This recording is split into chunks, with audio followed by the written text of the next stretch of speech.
Hello, everyone. Welcome to It's a Long Story. a thrice weekly campaign set in the beautiful, wonderful world of Imea. We are here with some members of our party. Actually, we'll put the little away thing on Guar for now until he comes back, and then that's going to look really funny. Um, we are here with certain members of the Mongoose Crew, the OGs, the Mongoose Crew. I had nothing after that. All right, okay. Go ahead and take a look at the camera, wave, and say hi.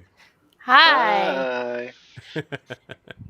Hi. Cool. I'm very excited for tonight. Before we get into things, we're gonna have at least one person back in the crew, hopefully. And we'll see if it ends up being coming too. We're not sure what's gonna happen tonight.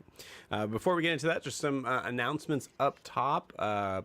We've been running through these for a little while, so I'm gonna probably go a little quicker than I normally do for these fine folks. But just to let you all know, we have a couple of campaigns coming up shortly. Jamie, I'm going to turn you down a little bit. Actually, if you want to mute yourself just for a second, man. We have a couple campaigns that are coming up as soon as we have players available, actually, honestly. So first things first, we are in the middle of our our Steinhardt's Guide to the Eldritch Hunt drop in, drop out style campaign. So that is for those that are fans of the Bloodborne, Dark Souls, like heavy gothic horror type settings. A lot of fog, a lot of gore, a lot of scary looking trees, a lot of monochrome just mixed with bits of red. It's really cool supplement for D&D 5e specifically that makes you feel really kind of like a crazy overpowered sort of a monster of a character somewhat. It's kind of monsters hunting monsters in a way, where you were able to choose from many different subclasses, different races, like for example, thinking off the top of my head, there's the Demidrich, which is a type of eldritch being that you can play as, where you have some parts of your body might be like almost like black holes showing like nebulous sort of galaxies inside. You can play a creature that is a being that was a twin, but you swallowed your twin in the womb, and now it is affecting your psyche as well as a certain part of your body and appendage. A lot of really cool, disgusting, weird, cool, dark stuff. We started our campaign earlier this October, and we are kind of in the middle of it now. So it is Saturdays and Sundays. If you are interested in playing, you can be playing for one session. You can be playing for 2 sessions, 3 sessions, the whole thing. It is drop in, drop out. You can take a break, come back, whatever you want. For everyone who is interested in playing, the first session is free. So that's kind of our little gift to you guys to kind of get your feet wet in the world of the world of the Eldritch Hunt, but as well as also just joining the family of It's a Long Story for a little bit. So if you're interested and want to know more information, or also just want to straight up sign up for a session, I will be including these links in our private chat. But also, you'll see if you're watching this on YouTube, the video description down below has. I just realized we didn't have the theme song on this whole time. I'm so sorry. I was wondering why I felt so naked. We will have it in the video description on YouTube as well. So if you're interested in that, please take a look. As well as our main campaigns that are going to be starting up, as I said, as soon as we have enough players. First off, a couple of months ago, we had our version of our Candela Obscura playtest. So for those of you who are familiar with Critical Role, they released this. Actually, this game isn't technically released yet. The rulebook for it is actually coming out on the 14th. I just found out today of November. So that's exciting. But in the meantime, we have our own little sort of playtest in a homebrew style setting. So we call it Shadows of the North Shore. This is a setting that is designed around the year 1901 in North Shore, Massachusetts. So 200 years after, a little bit over 200 years after the effects of the Salem witch trials, but also including a lot of really fun and exciting, well, exciting for me at least, and for others who are into the cosmic horror sort of genre, of actual true lore of the North Shore. So things that I grew up from Massachusetts, the kind of cool little stories that I grew up learning about and hearing about, and being able to kind of share with you all in fun and exciting ways. If you are not familiar with the Candela Obscura game system, you're probably in a big company. It's a brand new sort of system in there, but it's extremely easy to learn. Probably the easiest game system I've ever gone through. Very introspective, very like high RP on that. Very much a rule of cool in the idea that it is strictly, it's survival and overcoming the threat by what would be most likely the skin of your teeth, hopefully. So if you're interested in that, I just put the private link in there for you all to be able to see on Twitch and YouTube, because we're streaming to both now. And lastly, we have, so the cool thing about this campaign that we have here in Tales of Imea, which is our we have three separate parties that are playing together in the same world. So three different campaigns, but however, they're kind of mixed in with each other. They're playing in the same world at the same time. Worlds are colliding in different sort of ways as we have characters who are making their way into maybe from like New Moon into Mongoose Crew, or from Mongoose Crew into Unearthed Arcanum, and vice versa. So it's a really cool, fun, very chaotic sort of thing that somehow just seems to work. But on top of that, we're going to be adding a fourth campaign to the mix. So for this one, this is going to be called Tales of Imea: The Isles, an area that is south of South Imea in this homebrew world that we have. Many days journey south from what we know. The design around this type of game is going to be very much more into the pirate themed. We have many different islands. You'll have most likely ship v ship combat, which I'm very excited about. So if you're wanting to be a pirate and sail the seas, and or a sailor, and collect gold, buried treasure, hidden ruins. There's gonna be a lot of lore dump stuff that's gonna happen here, talking about the kind of like breaching into the gaps of actually Imea before Imea even existed. So really excited to kind of get that sort of started and get that running. So if you were interested in playing in that, please join with the link that I'm sending to you all now. As well as, like I said, you can also find that in the video description, where we see the you'll see the start playing profile, which will have all the It's a Long Story games that are being played. And I think that's it, because we already talked about the Eldritch Hunt stuff. Awesome. Mike, you're looking better. You're seeming better. Let's get a test from you.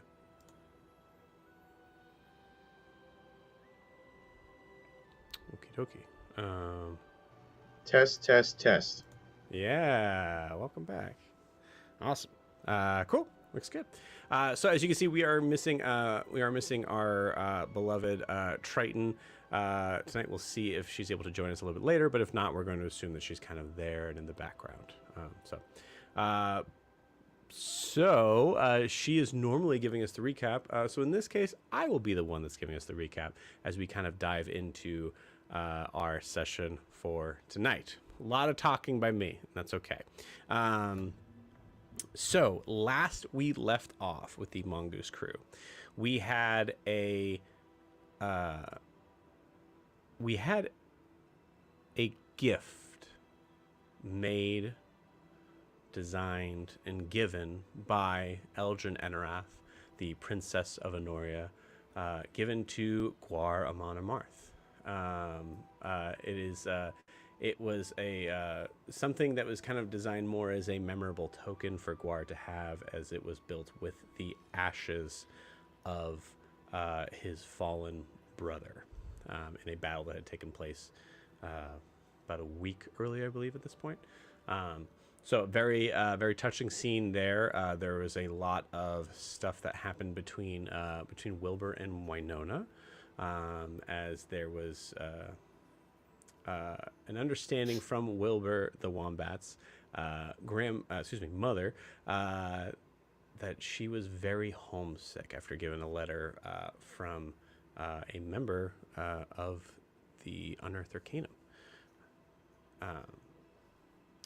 While the crew was gathering themselves together to go off to the Grove, Wilbur and Winona's home, to send Winona off, we also come to find out in the Grove that everything looks pretty good. Stuff has started to kind of come back to normal as far as appearances go.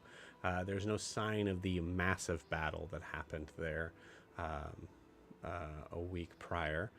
However, there are still wombats that are missing.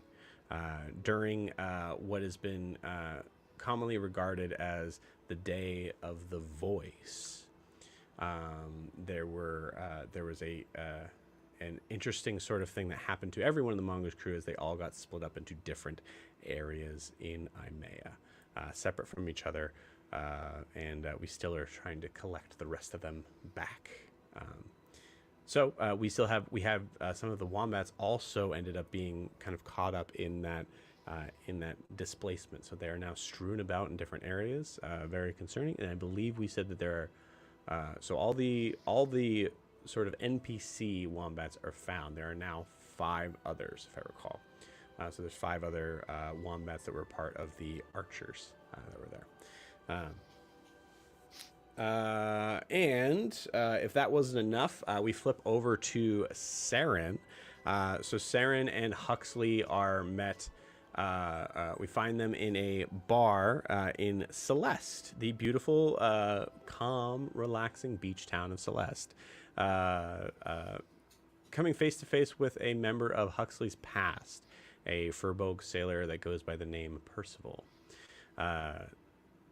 After quickly recognizing that Huxley and Percival have some history and learning a little bit more about that, Seren takes this opportunity to not only learn a little bit more about Huxley's past in this, but also help Huxley in the space of starting to kind of wrap up maybe some of those loose ends, or at least confront. The 2 rogues eventually went to Percival's houseboat, which is quite literally exactly how it sounds. It looks like a cabin that's attached to a boat.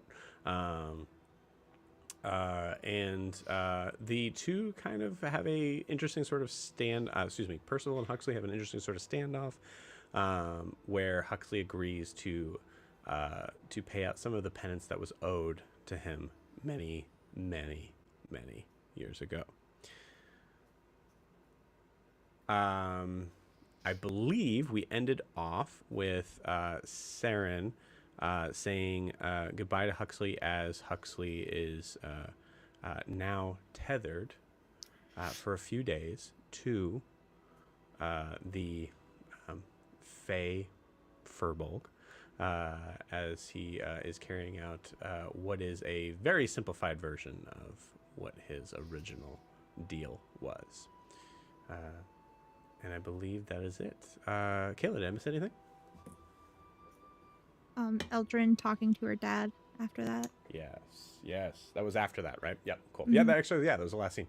The last part of that was we had Eldrin conversing with Corvos, the king of Enoria, on terms of not only conversing with the younger siblings on the fact that their mother is no longer in the on the castle grounds, and what that means for the family, but also I'm trying to remember what the reasoning was other than that. She also got some money to be able to recompense the bar that received some damage and just general demolition from a misunderstanding between the Princess of Venoria and the Unearthed Arcanum, which had happened a few days prior, or a couple days prior, excuse me. Yeah, anything else? Awesome. I don't think Cool. so. Great. So without further ado, let's go ahead and jump in. So we're going to start out with Milo. Last week, we had Milo kind of in a standstill as we were without Jamie for that week. So before that, there was a I'm hearing a lot of TV in the background, Jamie. There was a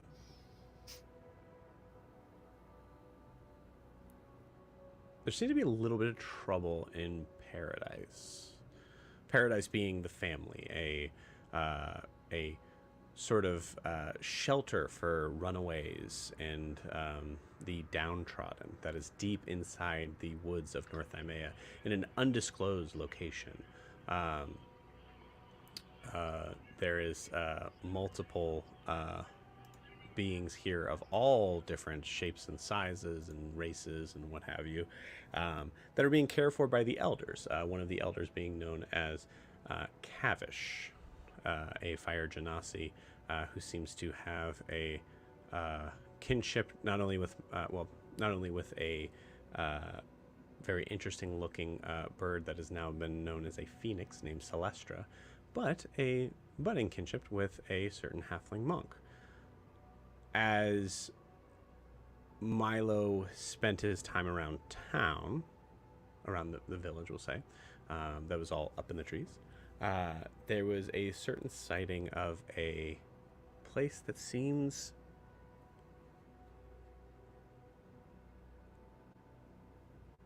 burnt, ash, and rotten. That's a phrase I'm going to add. Without further inspecting, Milo spent some time with Duchess, the very giant primordial crab that he regards as a companion and pet. And after talking with his mentor, Oren, a ghost that seems to follow him wherever he goes, there was some discussions of suspicions within the elders, specifically with Kavish. Before it is addressed too closely, Kavish happens to visit them and gives them an opportunity to be able to talk to the true person that he was wishing to see previously. A interesting member of a very important family that has been given it's been on the receiving end of an unfortunate decision by the Mongoose Crew. Most likely the last surviving member of the Venrona family. So that's where we're coming in. As we push back the curtain to what is presumed to be Demorin's abode, we see a figure that is now sitting up. Sitting on the side of the bed. You see chains that seem to have loosened in its that seem to have been purposely loosened but still attached to his arms and legs. We see a figure that seems stricken with pain, grief. I think pain is actually probably the better word, both physical, mental, and emotional. The figure itself, last seen many sessions ago, was thin frame, dark black hair. And now we see that figure, perhaps even thinner than normal, in rags instead of the illustrious robes that they once were wearing. The hair itself, it seemed to have fallen out in patches, and the hair that is left over, still long, but seemingly has lost its color. Cavish is standing by the door frame as you enter. Milo, Demorin looks up at you. I would like an insight check, please.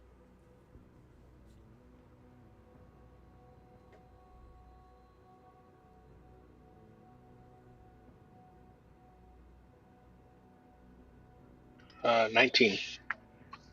19. Okay. With a 19,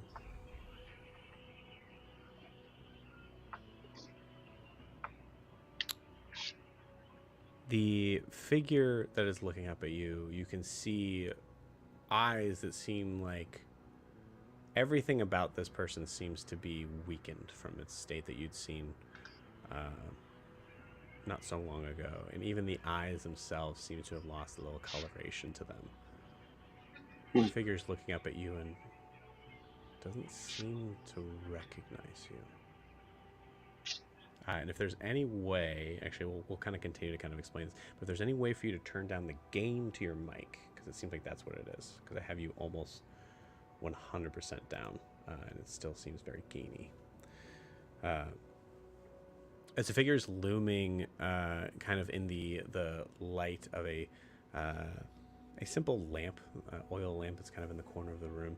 It is a bright, sunshiny day out, but all of the curtains have been drawn in this room, giving this very dark and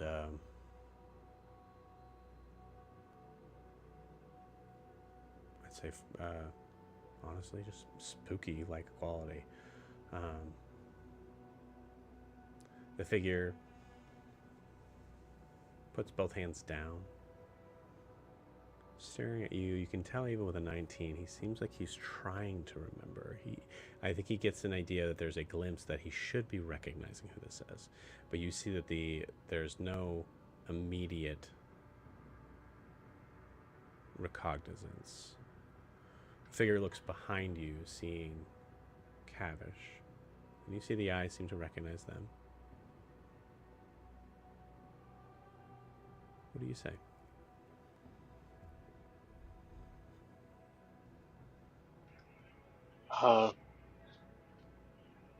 Demorin, I know you probably don't recognize me. We only met once at your family's place, but I'm Milo Underdale. I was a friend of Darth's.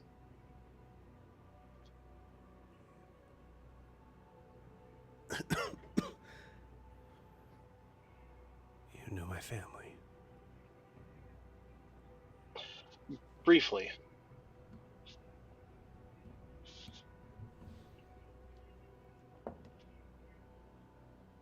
Just rolled in that one.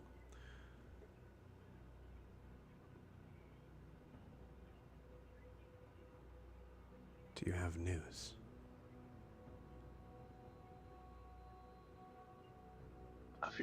Of your family? No. When were you last with them?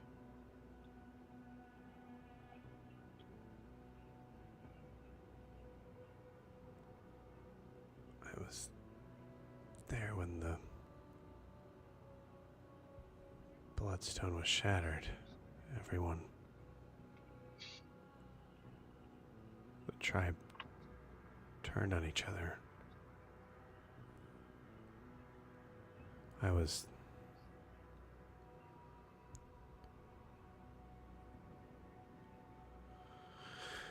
coming downstairs to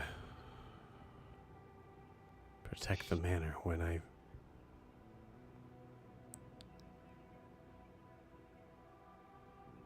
felt my legs go limp.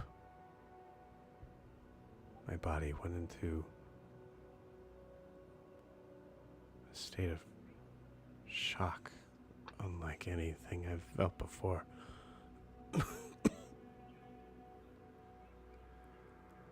I was certain that one of my brothers was in desperate need for my help.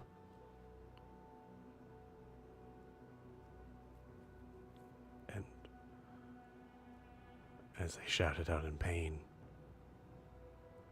I saw my father step over me, knife drawn, as he faced the door. I saw him change.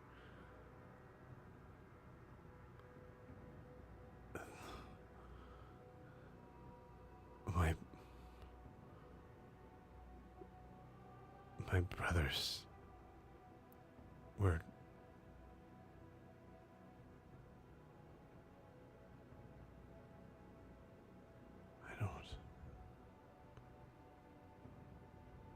The Seren was by his side.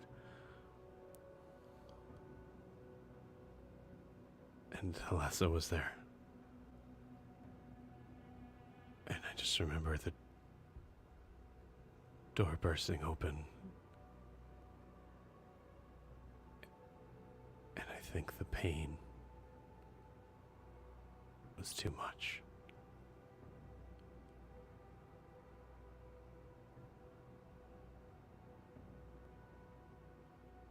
I went in and out, having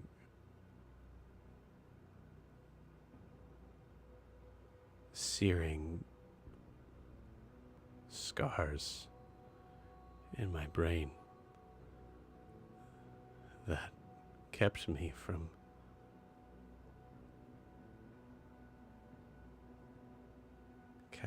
being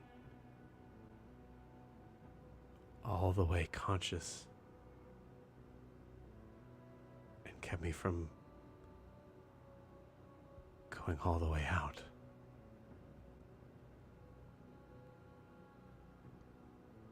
I felt everything. Apologies, I was hoping that my predictions were wrong. Predictions?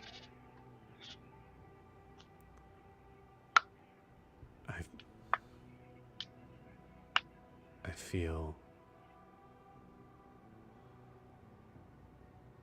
feel pain inflicted on my family as if it were my own. A curse that my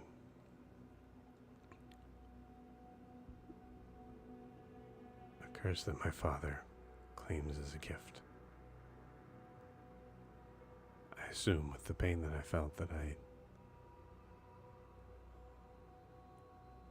may be the last.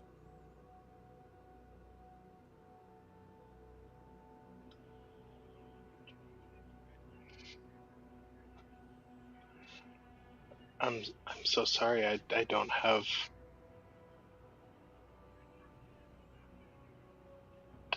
I don't have words. Do you know who? Do you know who might have attacked your family?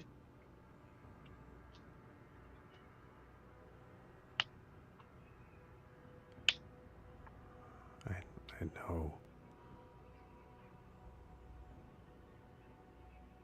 I know who did the work, but I don't know why. The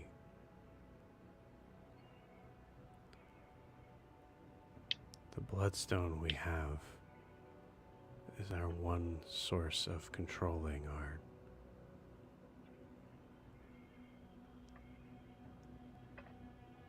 change. Controlling our minds when we change. You see him reach into the end table, and you can see he's pained in moving. He's wincing all the way as you see him pull at a drawer at the end table. And you actually see him starting to, like, be in tears from the pain. He's having trouble opening the drawer. Milo's gonna get up and open the drawer for him.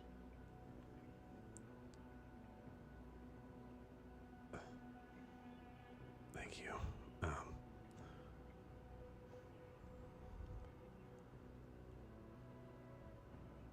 I can't decide whether or not I regret having this, but it may have saved my life. And you see, looking in the drawer, you see a very small stone, a deep red, where you see silver flecks seem to kind of sort of just dance inside it. Milo, roll me a history check, please.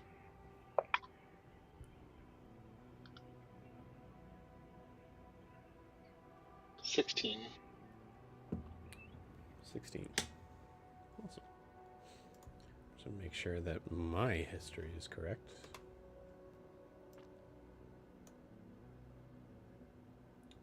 Second.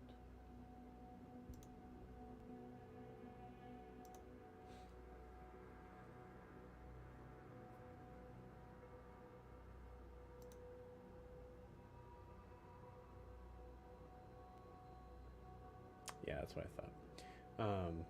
Wilbur, you no longer have the bloodstone in your inventory. I believe it was taken from you when you entered in the Venrona Manor. Is that possible? Yes. I think during that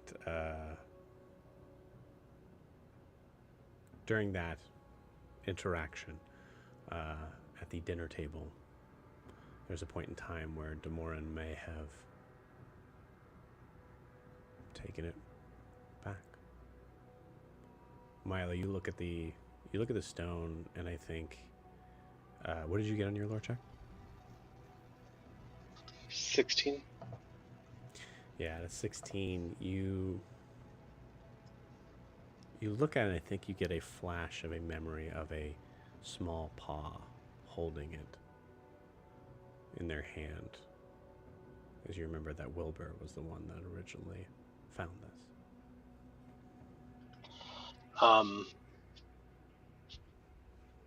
Is Milo holding this, or is Demoran? You tell me. Would you hand it to him, or would you just take it out and hold it? I feel like the memory comes to me as I'm like transferring it over, like as I'm pulling it out of the drawer and going to hand it to him. And Milo stutters. Milo's movement stutters for a second, trying to. His initial instinct is to take it back. And as he stutters for a second, he looks at it and says, "This once belonged to a friend." And hands it to Demoran as he says that.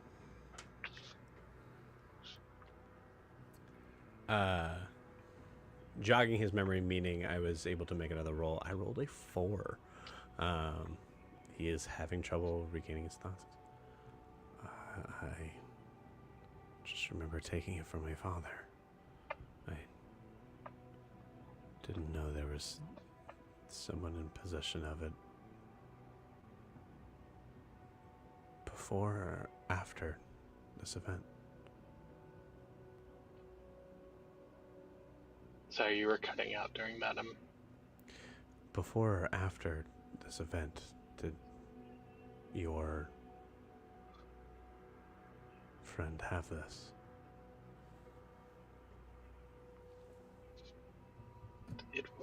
It would have been before.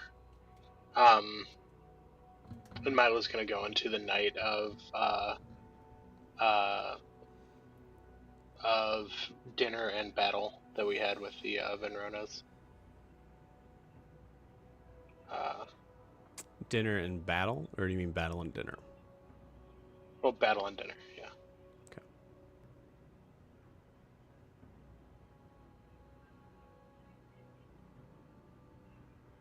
Yeah. And Actually, both, right? Battle, dinner, battle.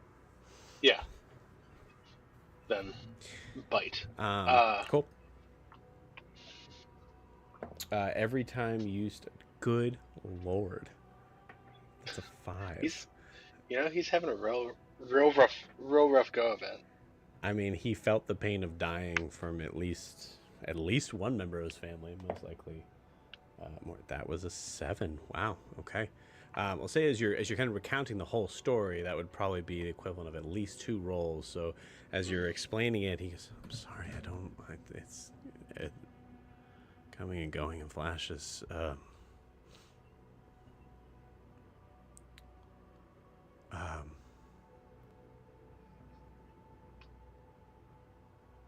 You were in the East Wing, looking at pictures when we first met. Yeah, it was. Pictures of your ancestors, I believe, and some of your family. Yes, I remember now. Then one of my other friends got into a tiff with one of your mom's shambling mounds.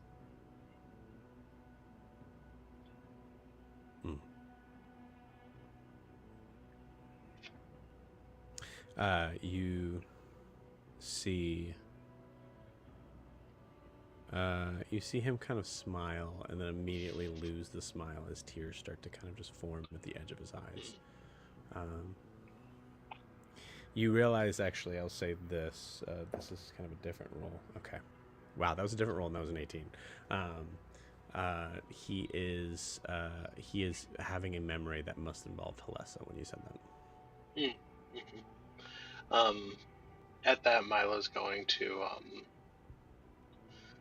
gonna sit down on the bed next to him and kind of put his arm or his hand on Demorne's shoulder. Cool. You gotta reach up. He's pretty tall. Yeah. Well, thank you for shedding some light.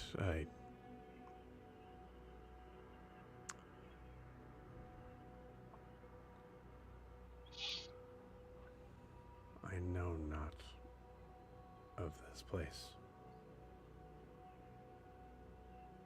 You look familiar. And you see the camera pans over to a figure in the corner of the room as we see Kavish, the fire genasi, standing attentive at the door, just watching this exchange.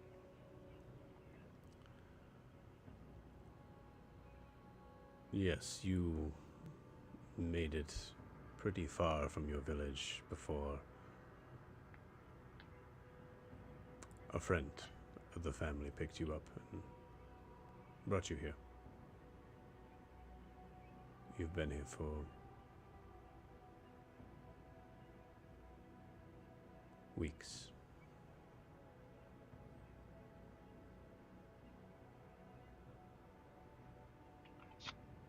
Apologies for the chains. You were in your bouts of going in and out. It seems that you are infected with the curse. I imagine you know of this.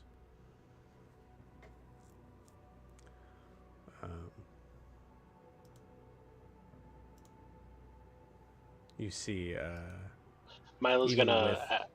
Yeah, go ahead. Oh, I was gonna say Milo's going to say feel free to interrupt at any point in time. Yeah. Jump in. Milo's gonna visibly wince at the word infected. You almost do that at the same time. Yeah. As you see, even with the bloodstone in your hand, I think you see just a I think you see the hand of Demorin. The nails seem to grow a little further out, and then stop. Mm-hmm. Yes.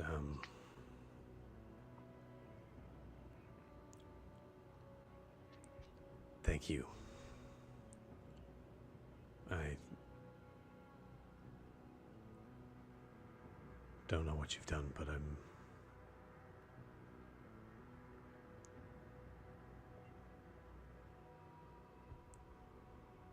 alive, at least.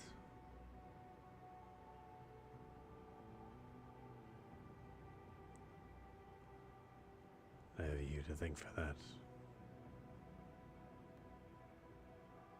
And you also. Looking at you, Milo.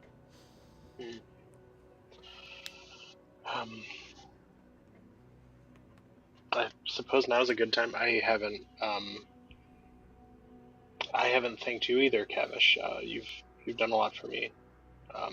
In the last, Milo looks down at a bare arm. The last 2 to 3 days. Thank you. You've been quite generous. And then he turns to Demorin and says, "What?" As he hands him the bloodstone, and he says, "What do you have to thank me for?" I assumed, and I'm sorry. I wasn't sure if you helped me recover. This is all coming in flashes. Yeah, I came here a good while after you, in need of shelter and support as well.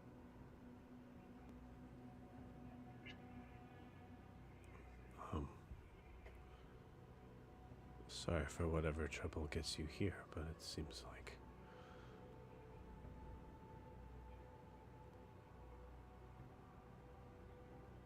like there are people here who can look past a few things. And is looking in Cavish's direction.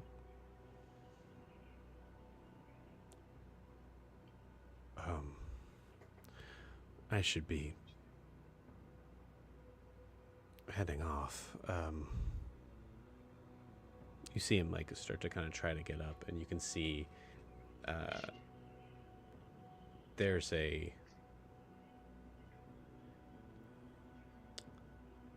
I'll say actually, Milo, go and give me an insight check. 15. 15. If you still have your hand on him, Mm-hmm. I will allow you to roll with advantage, but there's a possibility that if you roll too high, there's a negative effect that would happen to you. Mm-hmm. So you're Roll insight with advantage. Mm-hmm. No pressure.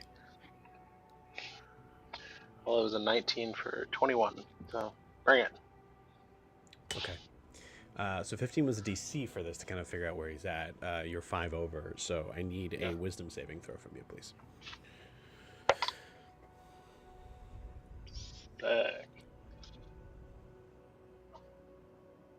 That was a 4. Okay. You immediately suffer from one level of exhaustion as you feel this figure who has, since possibly birth, has been trained in the understanding and defense against pain. Mm-hmm. You know what Demorin says to you to be true. Demorin's ability for his family is that that has been abused as a tracker for those that may be lost and hurt. you know his father well enough to know that that was most likely trained and implemented to a very heavy degree. Demoran is feeling physical pain that is showing on his face, but he's trying to even move through it. The fact that it's even showing on his face says that iceberg goes much deeper. You get a level of exhaustion just from the empathy and connection that you're having with him right now in this moment. It's more than you can bear as you force yourself to take your hand off before suffering another level of exhaustion.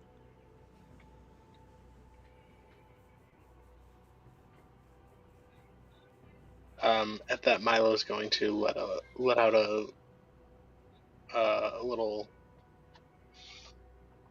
shriek, and I'm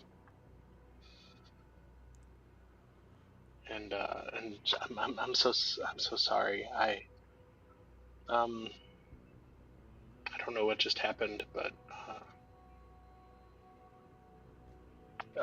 maybe it would be wise for you to stay here and strengthen up a little bit. Give me a persuasion check. It was a nat 20 for Okay. 21.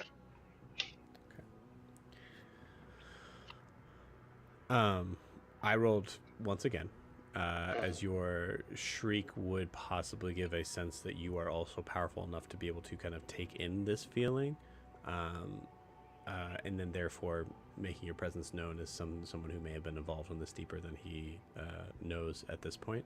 I rolled a 7, so at this point the dice have made their case. Demoran does not understand your involvement, period.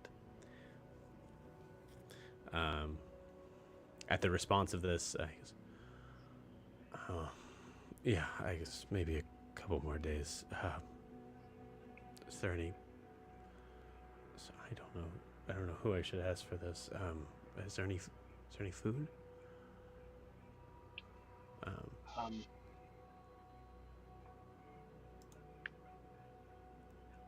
I'd say he probably looks at Cavish at this, but go ahead. Yeah, at that Milo kind of hops off the bed and says, I can bring you some food. I know where hey, I can find my way down to they've got some soup and whatnot that's available. Your choice. Either give me a nature check or an insight check looking at Cavish.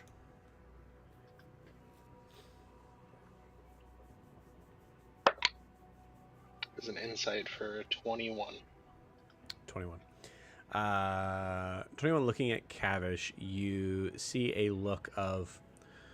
kind of like a flash of like thoughtfulness as far as what would be a food suitable for someone who has the werewolf gene curse in his eyes.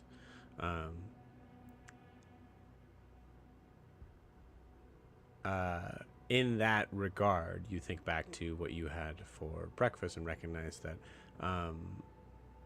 the people of the family are not fully necessarily vegetarians. They're willing to use the sources provided all around them. However, typically, most likely, what you noticed from that was small game.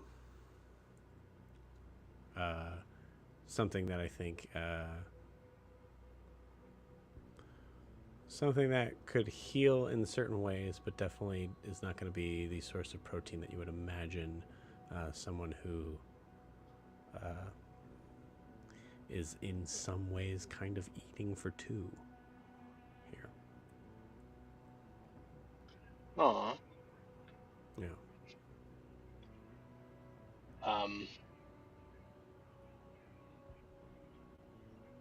But in response to that, Cavish will say, we can provide sustenance for you.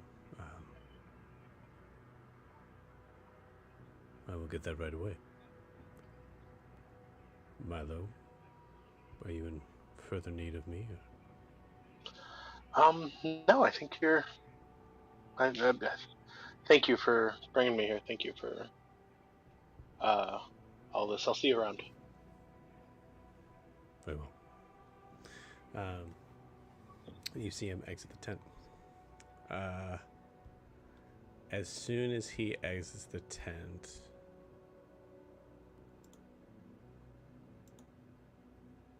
well, actually, I've been rolling like crap, and he's on the mend, so he might not have. Okay. So with a 12, I think he looks at you as Cavish was not as. Cavish did not seem to be as understanding. He did make the mention of curse, which is a negative point against Cavish.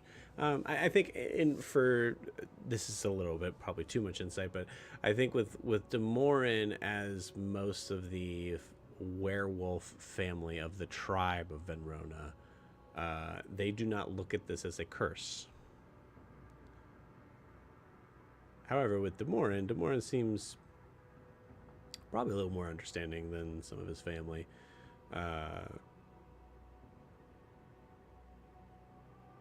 Even so,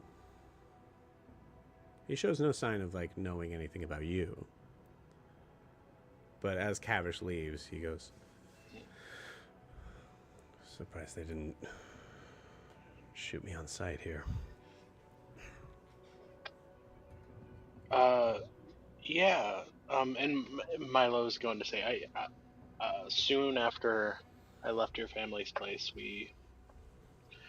I don't know if you remember, we were sent, my friends, my party was sent to find one of your brothers, who had gotten into some trouble. It was Dariston, right? That we were finding? Yeah. And we found him, and were able to get him free. But in the as Milo's saying this, he's unwrapping his turban. But in the fight, Dariston actually bit me. And as he says that, Milo's gonna transform. Fully? Yeah. Cool. You transform. I need a dexterity saving throw. Yeah. Yeah. Small room. It's a small room. Isn't that one? Cool. For nat a one. 4 or 5. It's a nat one. With a nat one, you hear, you feel the bed that you were both sitting on all of a sudden just collapse. Just. You see Demorin kind of gets up startled, and you see the hands like kind of come out, and they're longer and sharper. You can see the versions of his fur kind of like pop out in different areas.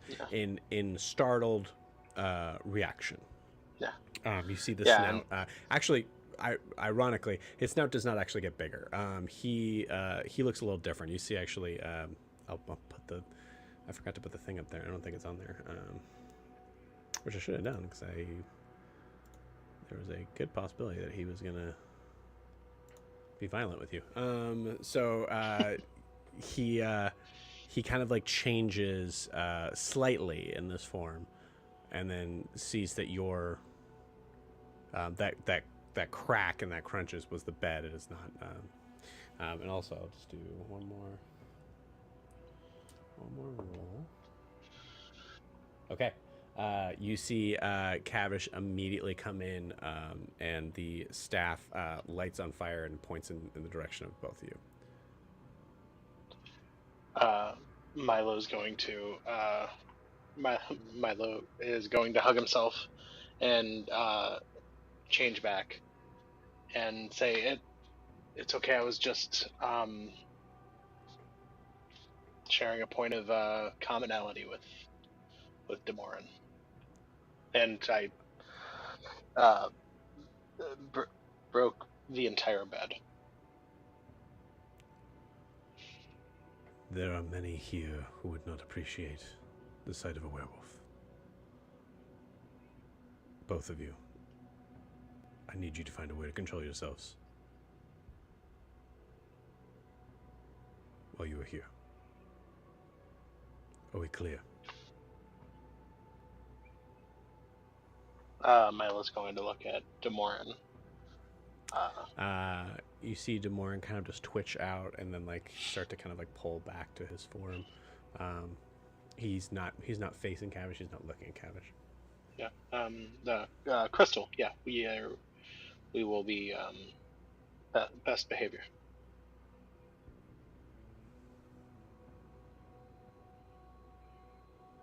I'll be back. You see him move out from the room. Milo's gonna, under his breath, say, I thought he was farther away, to be honest.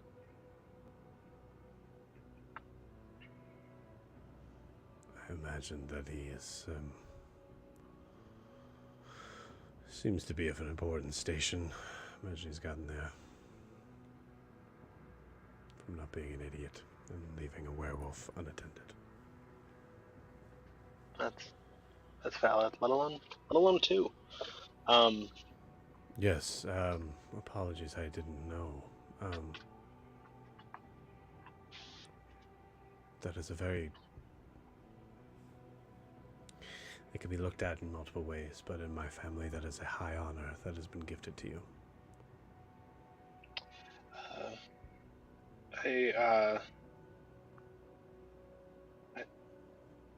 I'm gonna be honest. At this, Milo's gonna look kind of visibly shaken.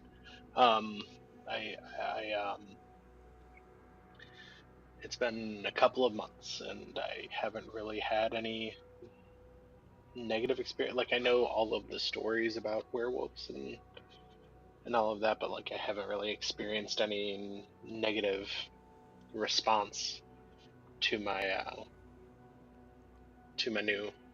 new skill.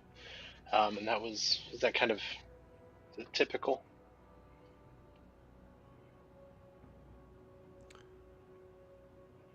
First off, let me be clear. I want to make sure you understand that from my point of view, the gift that was granted to you was the ability to still be alive after being bitten. The family has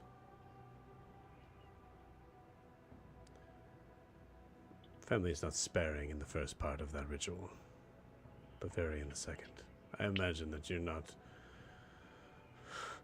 haven't necessarily been given the indoctrination or training in the tribe at all. I imagine that is difficult to learn on your own. It's been heavy, but I think I only attacked my friends once, and I didn't kill anybody, so I think that's a huge plus.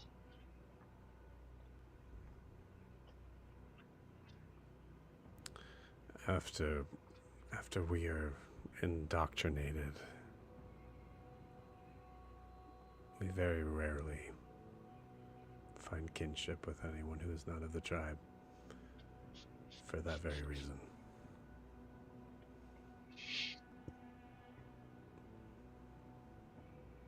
Once is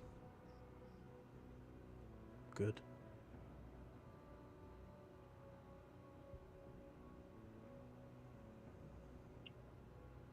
I've been told I'm a fast learner, and he's gonna smile at that and say, so you said you know who did the work. What does that mean? For many of us, the The Bloodstone worked its magic over the whole village for the family in particular, the Venrona bloodline. We were trained to be able to control someone without it. But for the rest of the tribe, someone knew we were reliant on that Bloodstone being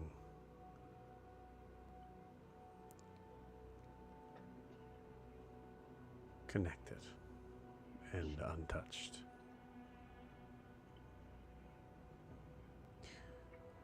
Someone knew to shatter it.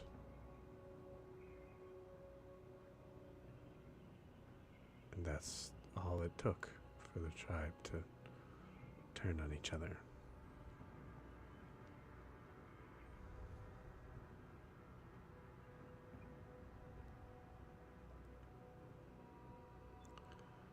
My family versus a tribe of must have been over 100.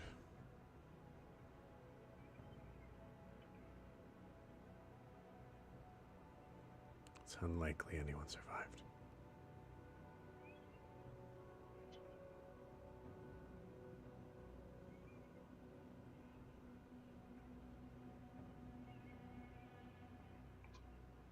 As Milo is kind of craning his neck to look at Demoran and trying to maintain eye contact. There's going to be a tear kind of filling his eye, and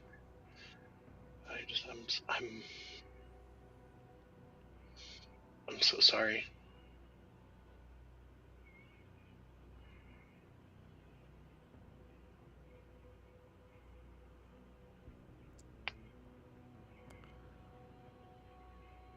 There's a possibility that the things that have happened to this family is based somewhat on the sin of vanity. I don't think I had met it's your Darth. fault at all.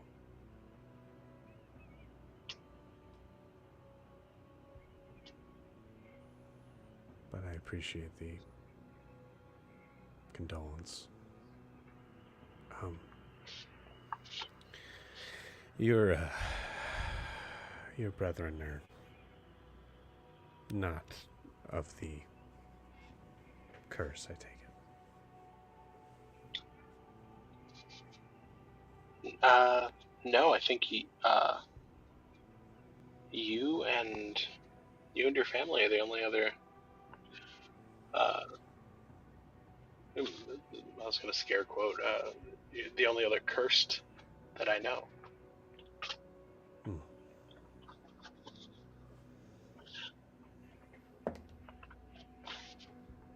Okay, dice. Damn. All right. Then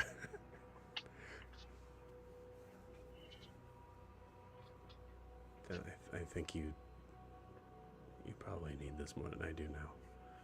And he hands the bloodstone to you. Did you give it to him, actually? Sorry, I forgot. Yeah, I had handed it to him. Okay. Yeah, he gives it back to you.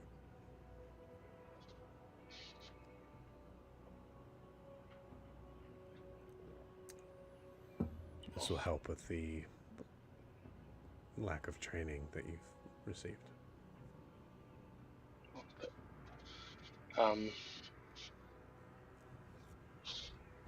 Thank you. That feels ominous. As Milo feels the weight of the bloodstone in his hand. It's weird. It feels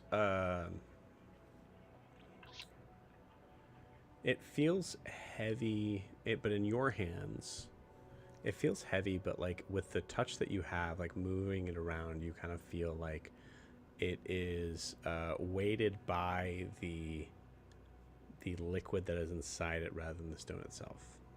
So it's not very big, but In your hands, you can kind of feel the weight shift if you turn it.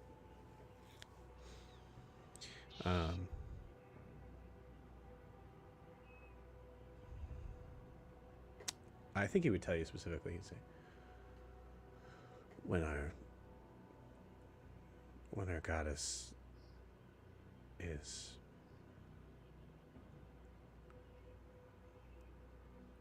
fully upon us, this will help to hide your true form.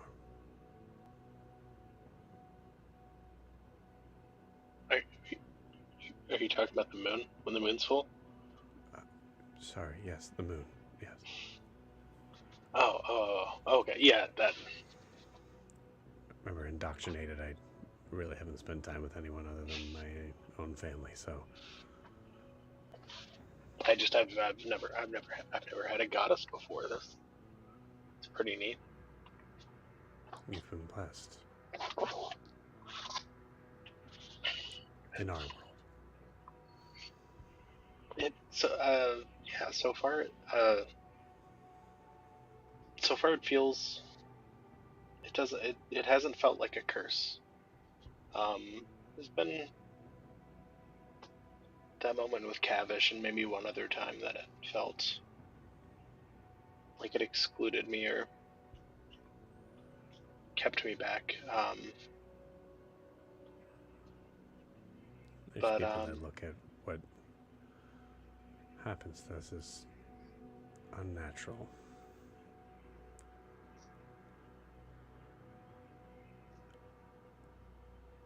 I prefer supernatural.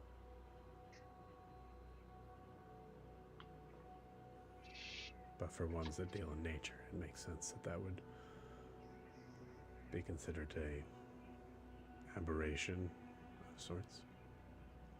Yeah, there's the whole, like, why would you need to improve on the natural world and all that. But also, like, then what do you do with artificers? Because they exist. And Milo's gonna, like stare off into space thinking about Huxley or something. And okay. You got it. Yeah, there's a certain point where you do see like a blank look across Morin's face as you see servants.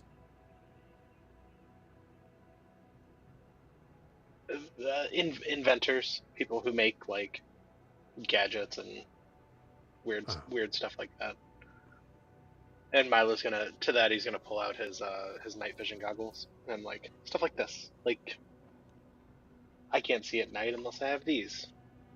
So like sometimes the natural world needs help. He kind of like takes it in his hands and peers close at it, and you can see his nostrils actually flare as he is. He can't help but be smelling it. Seems human. Hands it back to you. Yeah, for those of us without much magic, it bridges gaps, I think.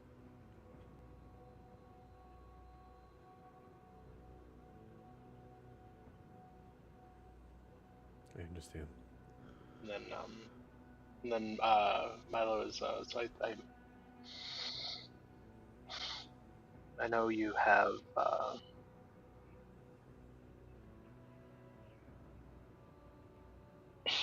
in spending a day with your family, I know you have a complicated relationship to family. And Milo's going to say, I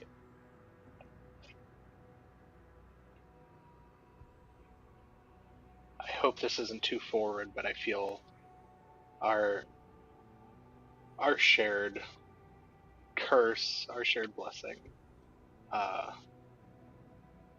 brings a connection between us.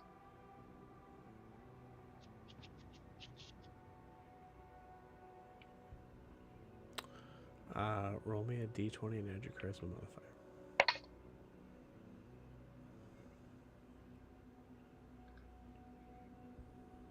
It was an 11.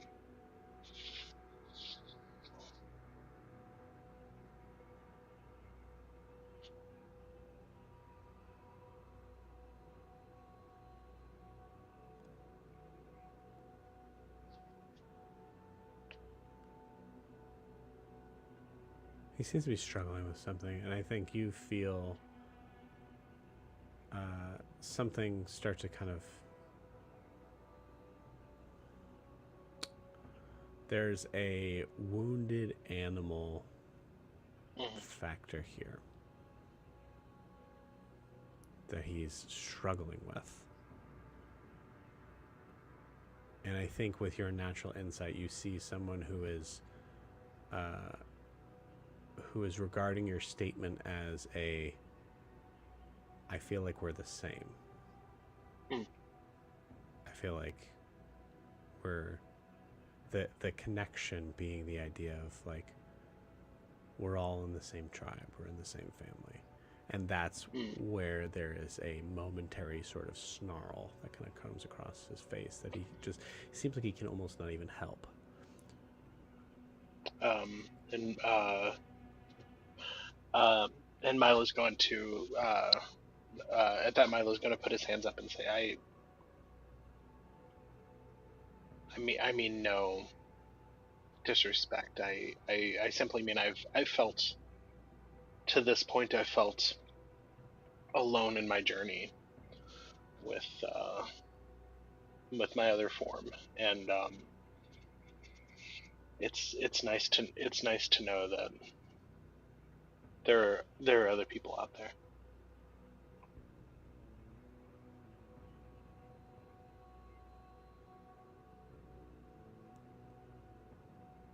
Possibly not as many as there should be.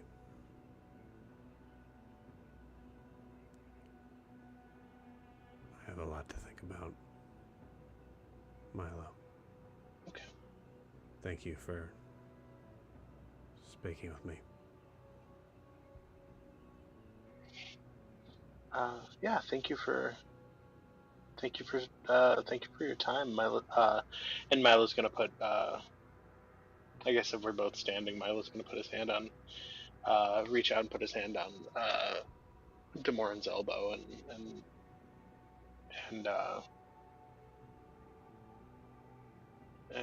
say,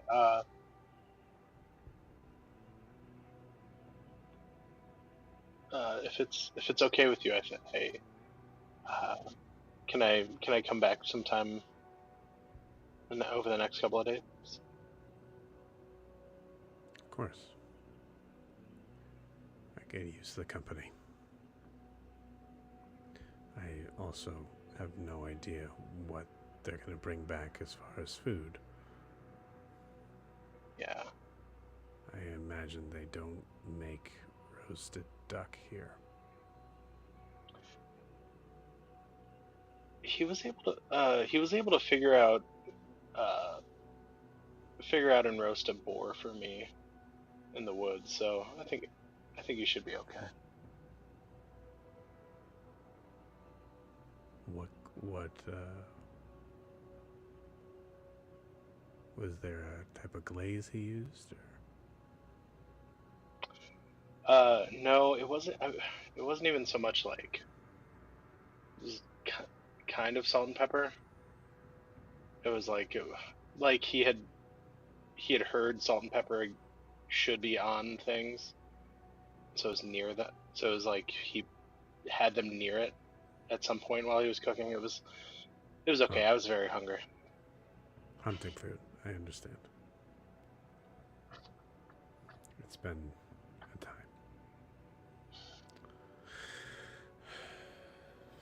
I should rest, thank you. Yeah. Don't lose that.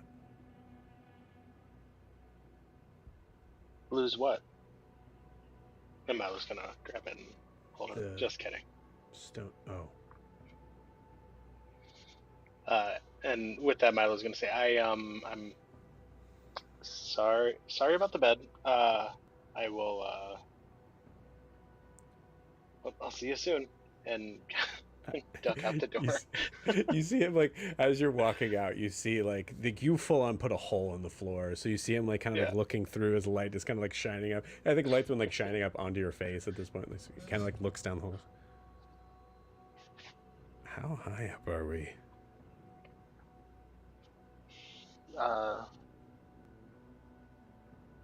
Half mile, I think. It's a fall. I'll stay here. Good luck. Rest up.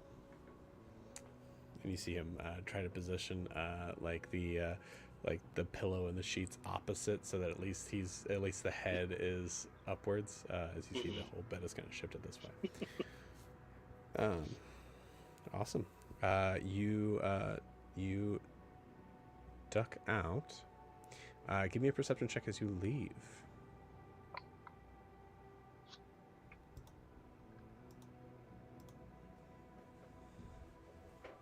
23. 23. As you head out of the tent, you see, first off, the light kind of like catches your eyes as it is still bright and during the day here. You see a single small blue feather kind of fall right to your feet as you look up and see Celeste. In a smaller bird form, is sitting at the branches, kind of looking down at you. And in the way that like you make eye contact with a security camera at the mall or something, Milo's gonna look up and, hey, Celestia. Okay. Is there anything specific you're doing as you leave the hut? No, he would have already put the moonstone deep in his bag and Bloodstone? Yep. What did I say? Moonstone? You did. That's Pokemon. Yeah, there you go. I'm a Clefairy now. What up? All I can see is a Clefairy monk now. Nope. And Milo's gonna. First off, I have to say this. You'd be a Clefable. I'm just saying. Clefable. That is right. Wow. Yeah, Get your right. shit together. I'm sorry, actually, man. I just watched that episode like 2 weeks ago. That's my bad. Oh, that is a good man. That is a good deep cut. That is a good episode. And some Milo. Milo is going to have already put the bloodstone away, and he's gonna walk in the direction of, and kind of try and stay in the treetops, but try and peer off in the direction of that ruins that he had seen on his way down the tree. Okay. I will say, from your vantage point, what is your perception? +6. Okay. You would need to get a 25 to actually see anything, as it is very, very hidden from your current position. Makes sense that they would want to hide that. That was a 25. Okay.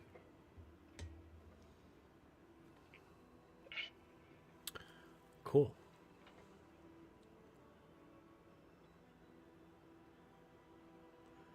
With a 25, I don't think you see necessarily the area, so to speak, as it is truly just covered by as I said, it's like I think like we kind of looked at it as like a half a day's journey away. It was very far away in perspective, and now that you're kind of in the canopy here, there's many branches and trees probably that are blocking your way. What you do see is a distant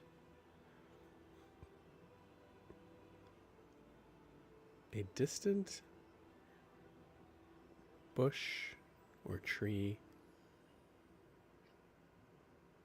It's hard to make it out. I'd say like even in your like, if you were to imagine your vision as a screen, it is like a singular sort of like maybe like a pixel or like an extremely small cluster of pixels, really.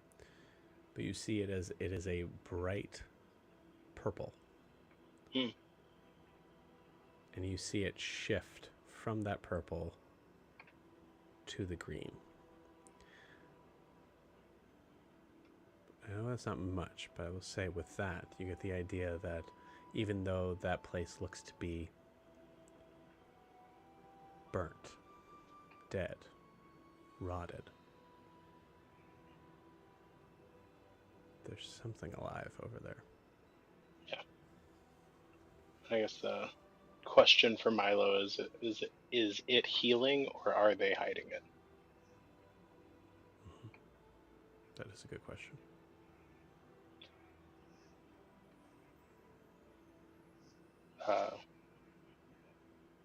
With that, Milo's going to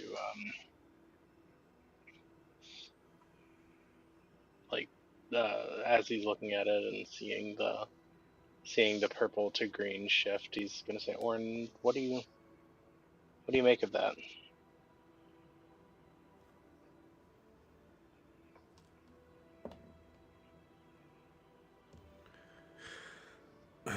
Well, that was a very interesting conversation. I think you handled yourself pretty well. Maybe warn people before you shift into werewolf, but Oh yeah. No, I mean, and he's gonna point that area over there. It's been concerning me for a little bit. You point, so I think he gets the idea of like what, because he saw it before. What area you're talking about. You can tell now in this moment he does not see exactly what you see with that. Because even with that 25, which is outrageous of a roll, you saw only a glimpse of something. Yeah. I think he didn't see that. So when you're pointing that direction, he goes, might be worth checking out. I don't know. Sorry, wrong voice. I don't know if you really are. You're a very powerful monk, Milo, but Cavish seems to be one of many here. One-on-one, I wouldn't say that you don't stand a chance, but if there are other elders, maybe a little backup wouldn't hurt. Yeah. Yeah, that's probably wise.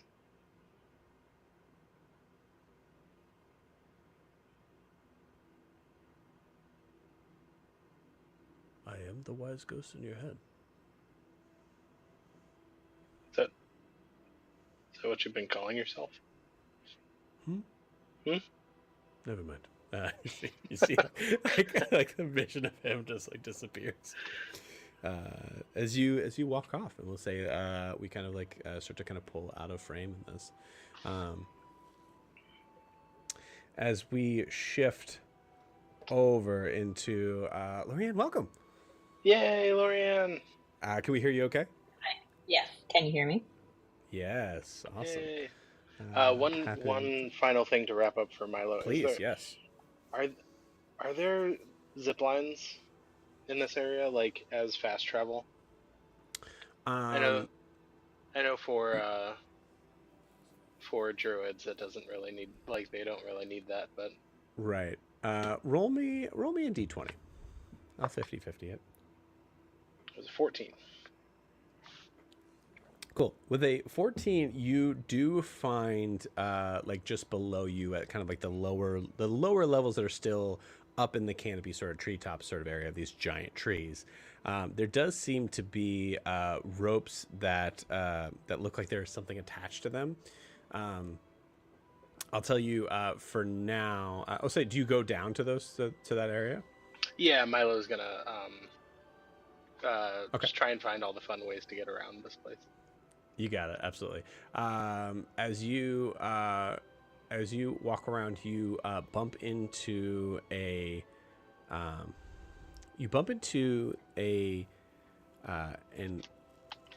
somewhat older looking figure that has like a dragonborn sort of appearance, but is slightly smaller. You walk into an older kobold, a deep orange sort of texture. I'd say you don't even necessarily walk into them. You're just kind of like facing each other opposite of the bridge as you're kind of just coming down to that area. You see them kind of like walk up to you. You see that they have this like staff in their hand that looks to be made of some sort of bone that you don't want to ask about. You see they have a this one in particular seems to have hair coming from like just under its nostrils that seem to kind of go out into this like very long Fu Manchu sort of thing. You haven't seen many kobolds, you haven't seen many dragonborns, so you don't know this for a fact, but it is weird to see a reptile with hair. So there's that. You see the figure kind of just like is like hobbling along. Hello. Hi.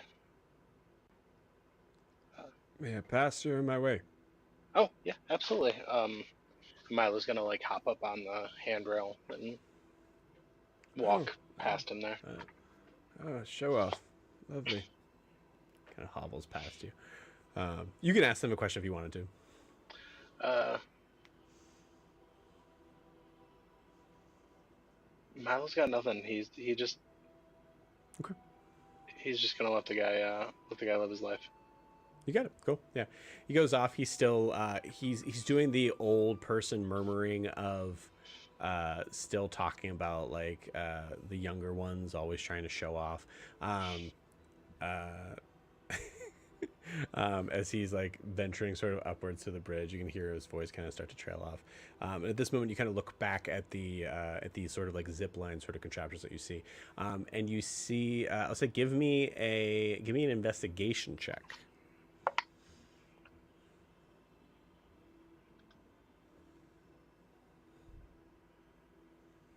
18. 18. Lovely.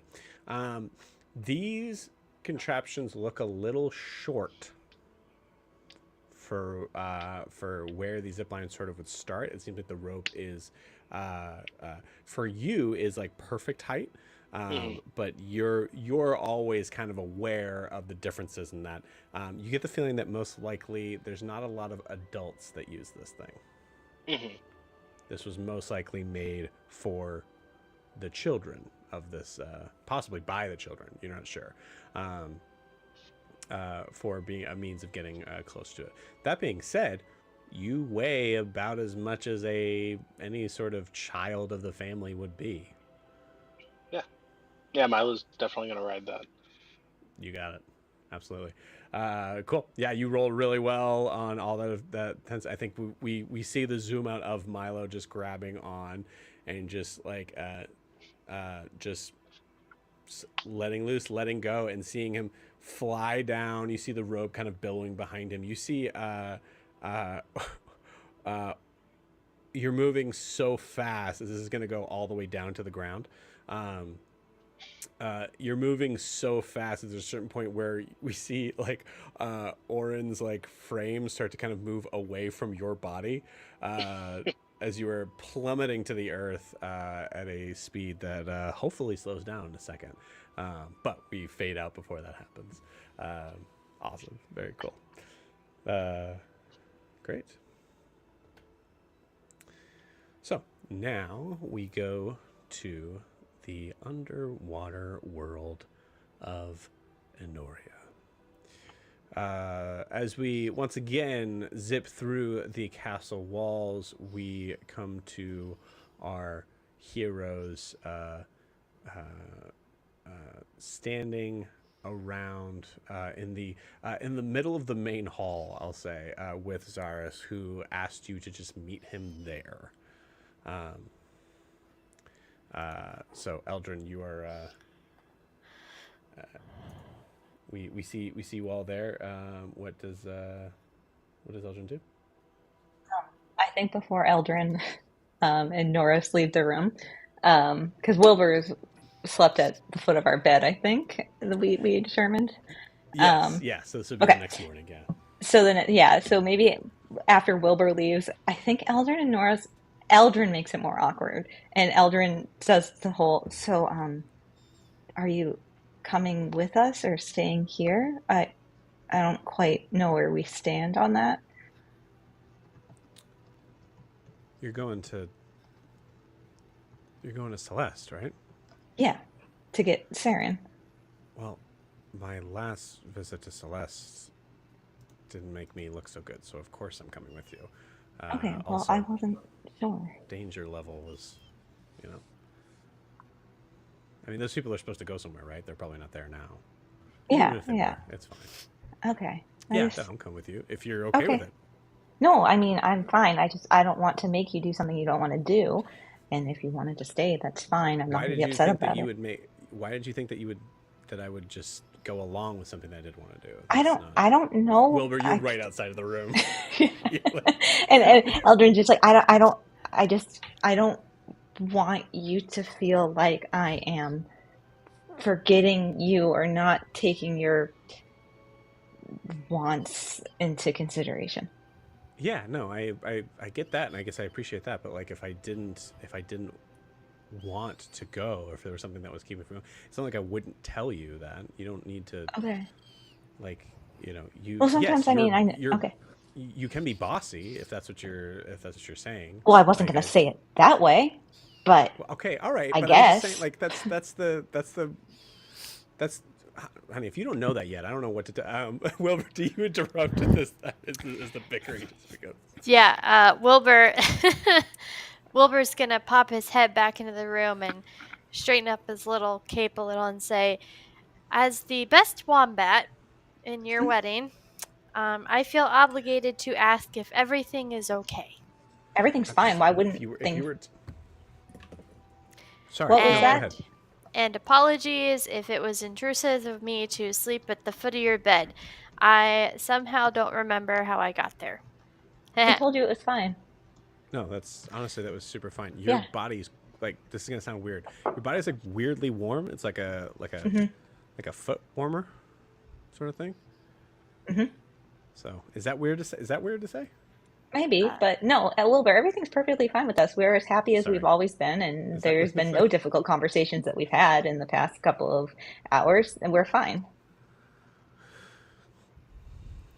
Okay. Okay. You can obviously see that we're not. You know that's not necessarily true, but it's What was that? yeah. We're good.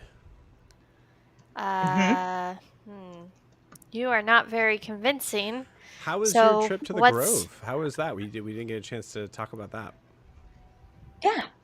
At this point, Guar, you're like you've because you know there was probably a meeting that was supposed to be taking place.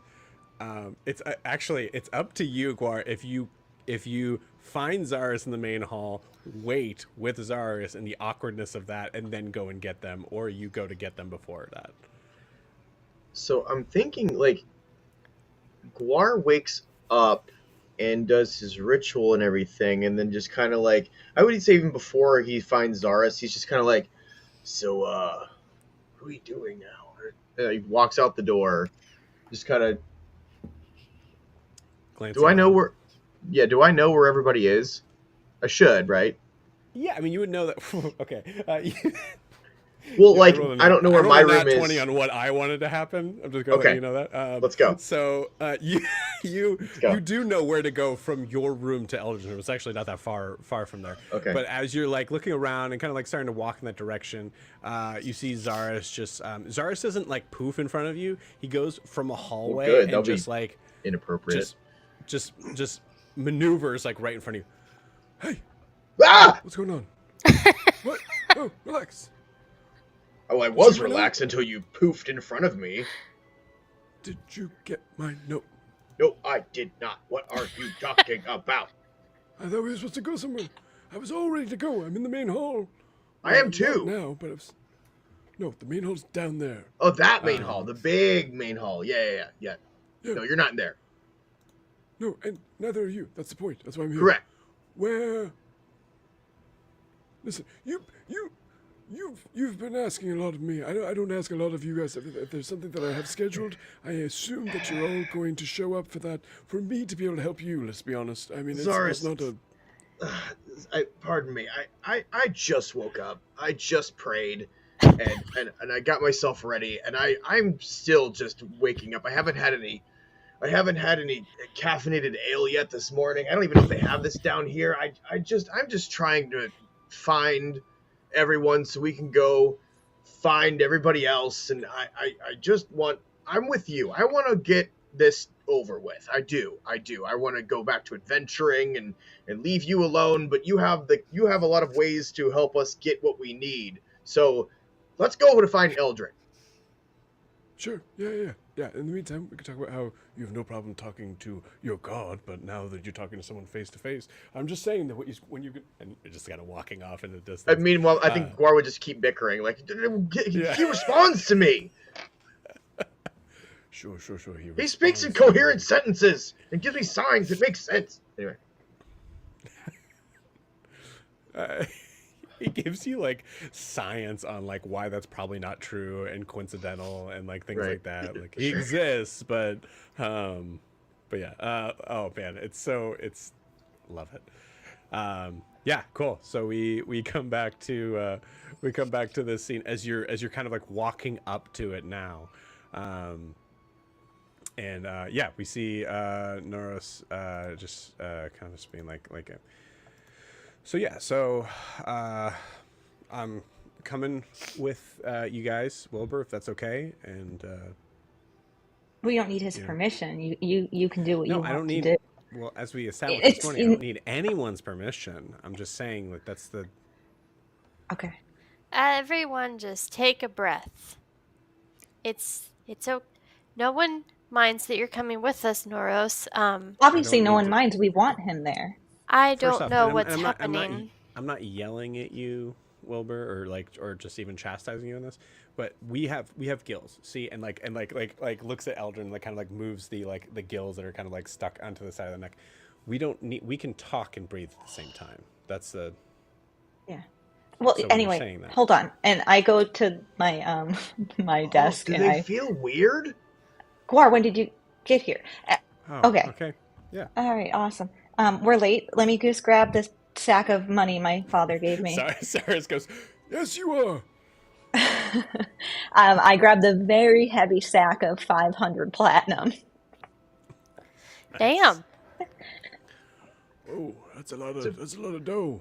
Big fat well, I sack don't know how you got much. There. I don't know how much it's going to be. I'm hoping that we can keep some of this. Maybe you should talk to them, Gwar. I don't want to overpay. What should I ask? Should I just say, what do the damages cost? Well, as the senior member of this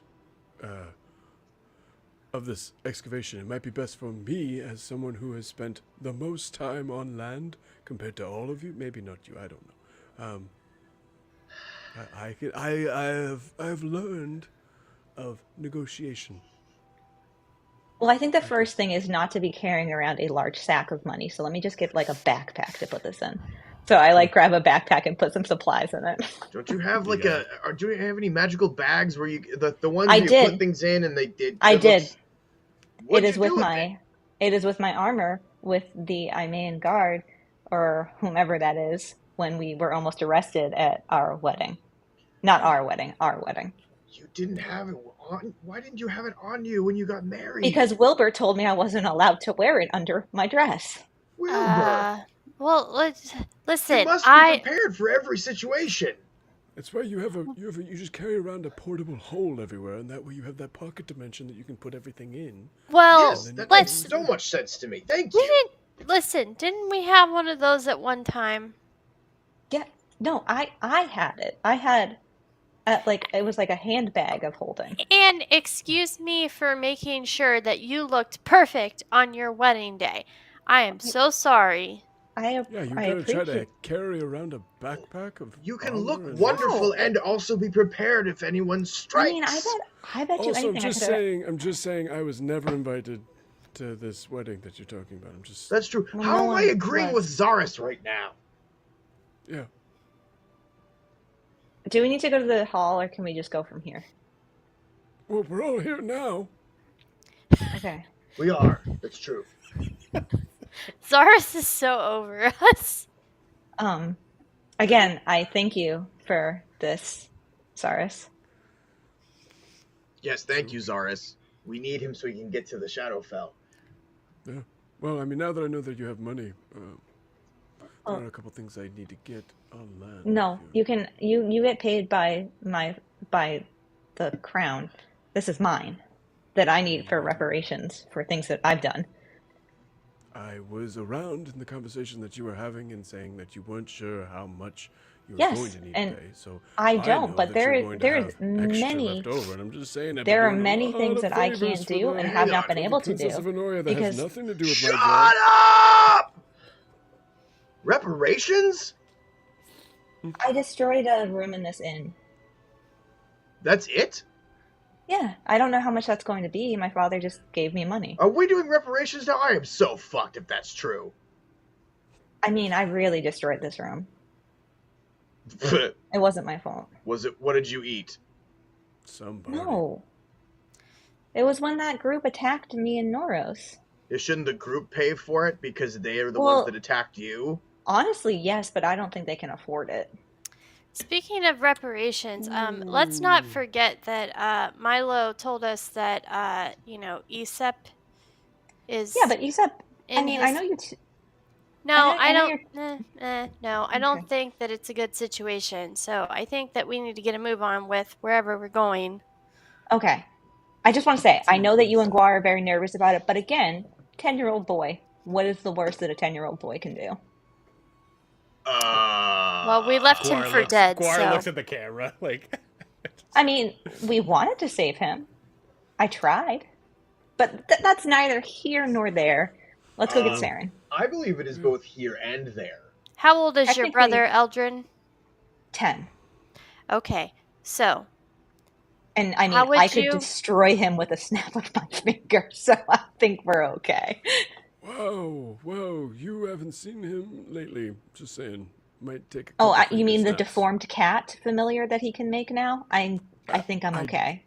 Yeah, okay, yeah. Does that sound like something that a Grand Wizard would teach a little bit? He figured that out on his own. Okay. I Smart wouldn't kid. teach your younger brother how to make a deformed cat that's going to die every second underwater.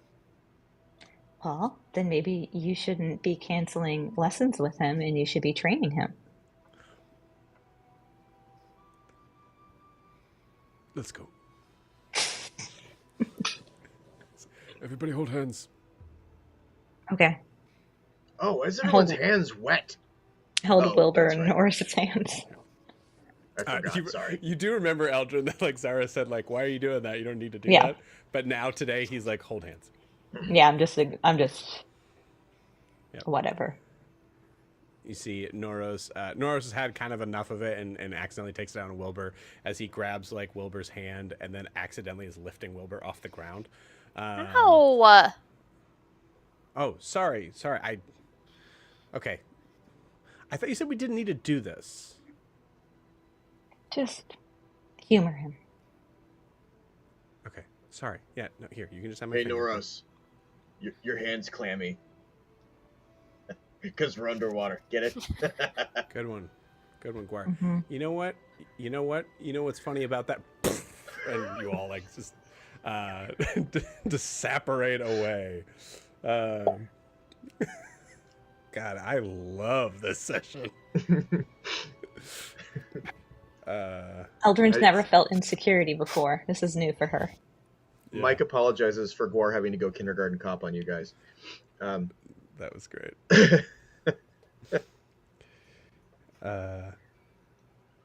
Cool. So we find ourselves immediately transported to the nice, calm, pleasant beach town of Celeste. An area that is seems to be impervious to the effects of the world around. them. I don't seem to have a background for that, so I will just do. Which one are we? Green? Yep, I need that. Come on, Debbie. There you are. As we are brought out to the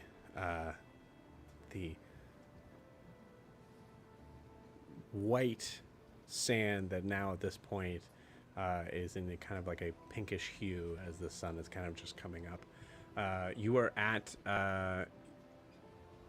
looking around. You see that there is an archway of what looks to be pieces of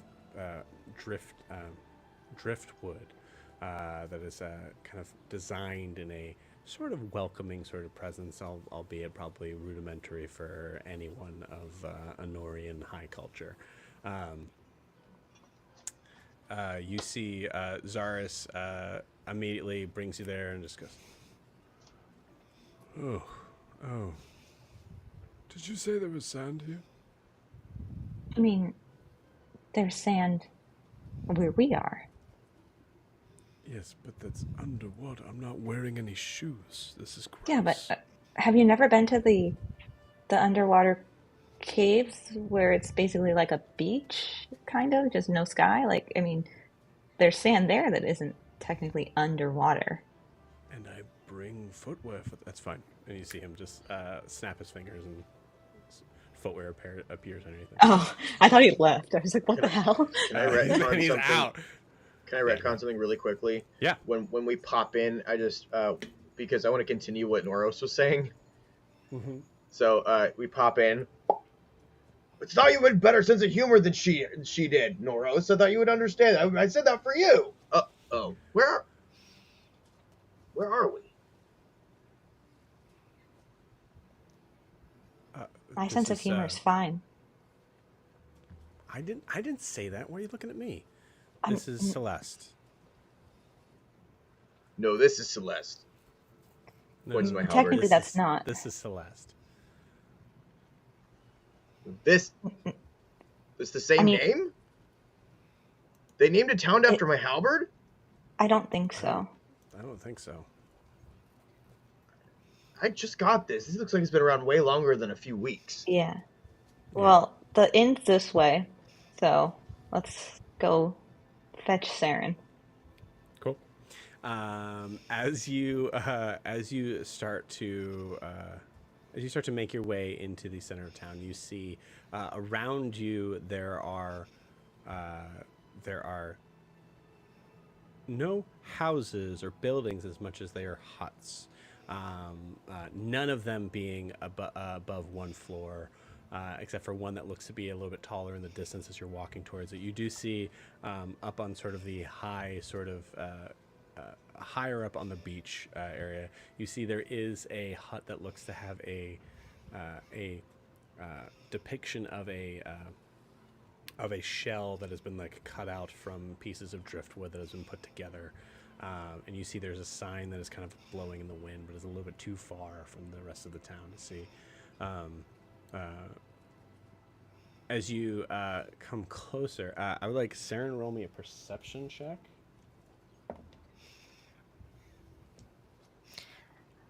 Dirty Let it be noted as we're walking through here, Wilbur is keeping his head down.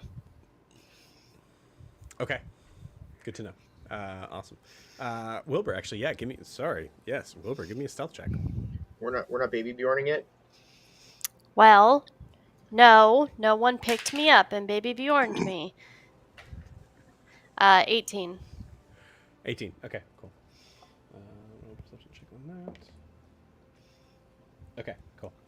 As you're walking through, you get to the area that Elgin you recognize as Mistelia's lodge. Just as you're about to kind of like make that direction over, you hear hi there. Over here. As you see, facing the other direction, you see a small I don't have a tag for him, but you see a small blue tiefling with a somewhat interesting looking hat that is kind of like over to sort of like one side doesn't completely fit his head. You can see horns are kind of sticking up through it. As he is standing right outside of a hut on the opposite side, and you see he's dressed like he's dressed in like a dark blue sort of tunic that looks like it's almost black, and you see there is there's kind of like a there's like a makeshift badge on his collar. Hey, you guys look new. Just wanted to welcome you all to Celeste. It's not our first time here. Thank you, though. Thank you. I like your hat. Thanks. You're elven, half elf. Yeah. Yep. Hey, tiefling. Sorry. My name is Barty. Hi, tiefling. I'm Guar. Barty High Tide. Oh, that makes way more sense. Hi, Barty. Hi, Guar. Nice to meet you. Nice to meet you. Well, we've had a lot of visitors here in Celeste over the past couple of days, weeks even. Where are you guys from? Oh, collectively all over. We're looking for a friend of ours. It's a nice place you have here. It's quite lovely. Haven't been to a beach town like this before. Yeah, we like it. It's it's not much, but it definitely works from allowing like people to kind of just come in from port to port. We're not a big import export sort of village, but we Self-sustaining. I like it. yeah Fishing? yeah, of course, ton of it. I thought it smelled familiar. Yeah. Well, thank you for having us. Which way to the inn? It's right there, Guar. Oh, the big one. Hi. Yes. You. Sorry, you in the hood. Oh, don't take it personally. She talks to everyone like that. I don't think he's speaking to me. No, I'm sorry. That person right behind you just kind of wrapped around your leg. Sorry. Is that? Oh, wait. I'm sorry. Is that your child? Yes, this is my child. Oh, your Don't child. take it personally. Okay. She talks to everybody like that. So are you? That's not important. Okay. Sorry. I didn't mean to. It's a lot of people with kids here, all around that same height. Hi there. Can't see He's shy. your face. I think your hood is dripped right over. Yeah, But I say he's shy. Oh, okay. I understand. I'm sorry. I didn't mean to. No, it's fine. Okay. If you all need anything, again, Barty High Tide. I'm the sheriff around here. It's usually a pretty easy job, but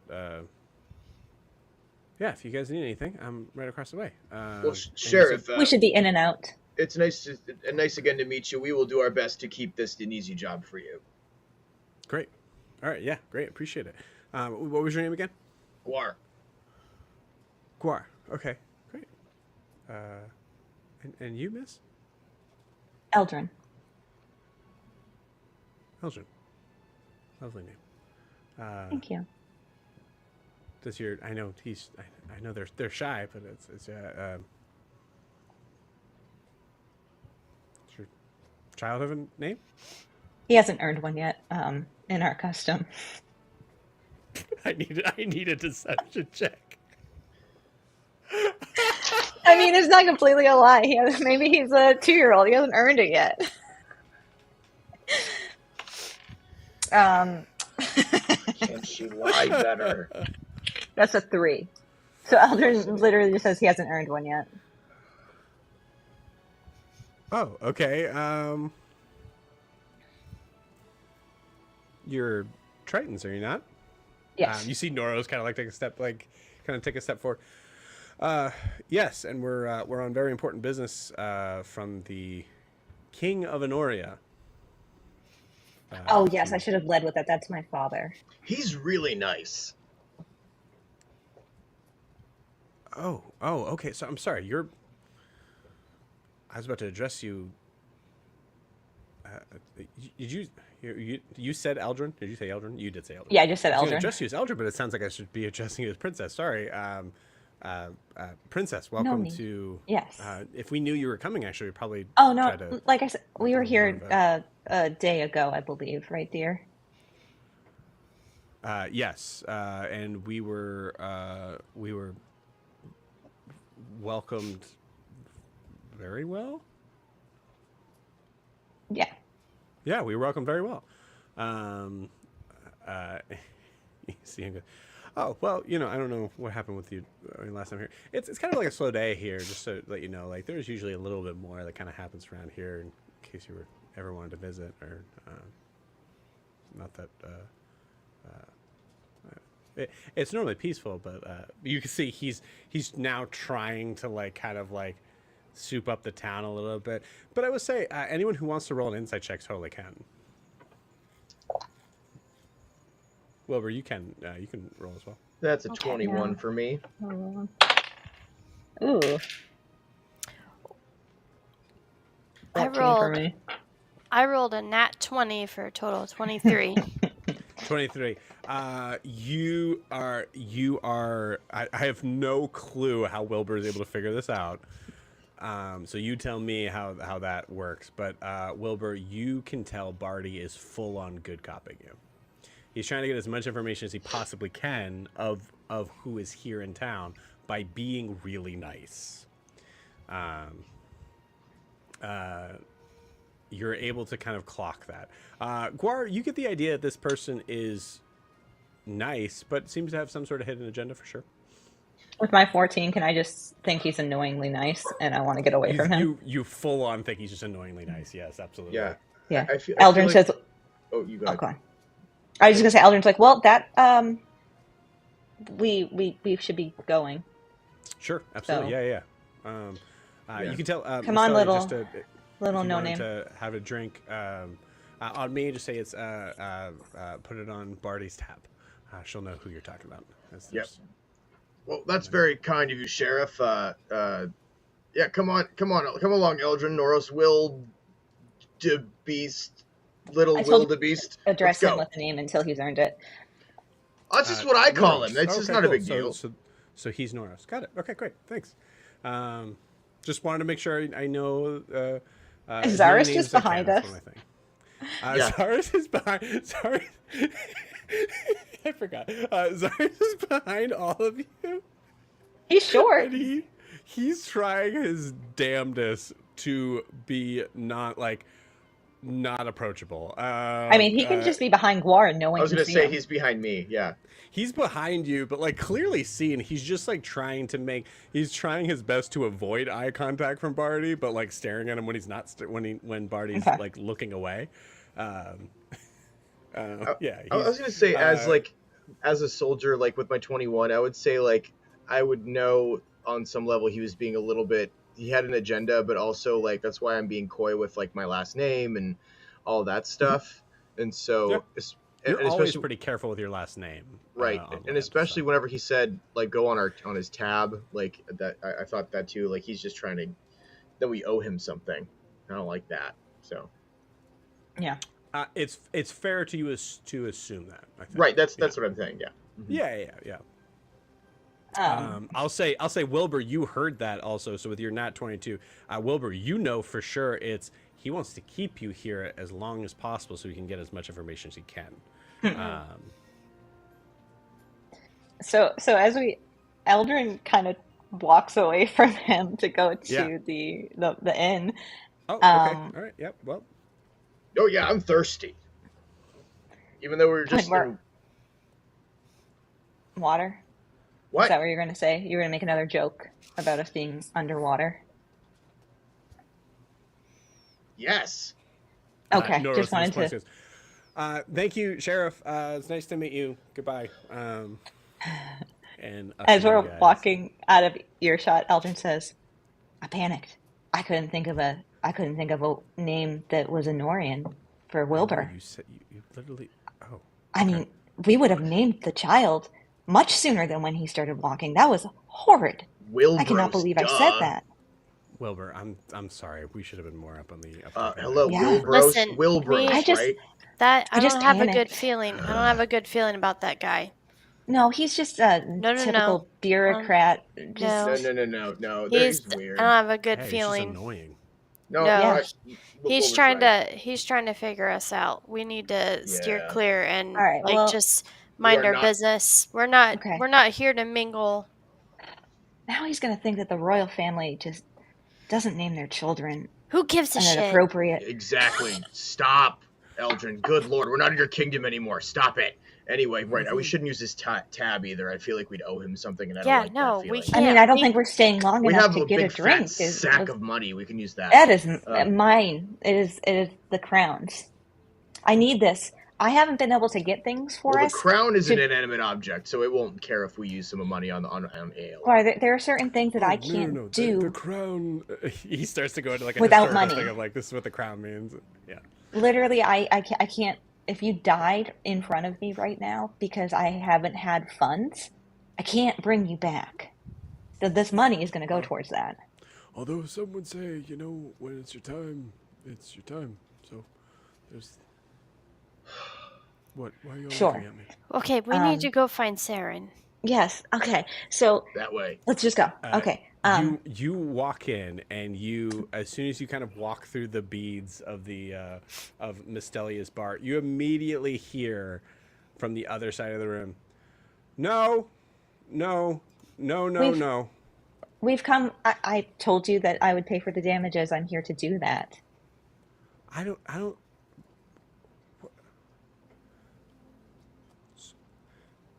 So there was damages. I look at Noros because he was supposed to take care of it, and I say, yes.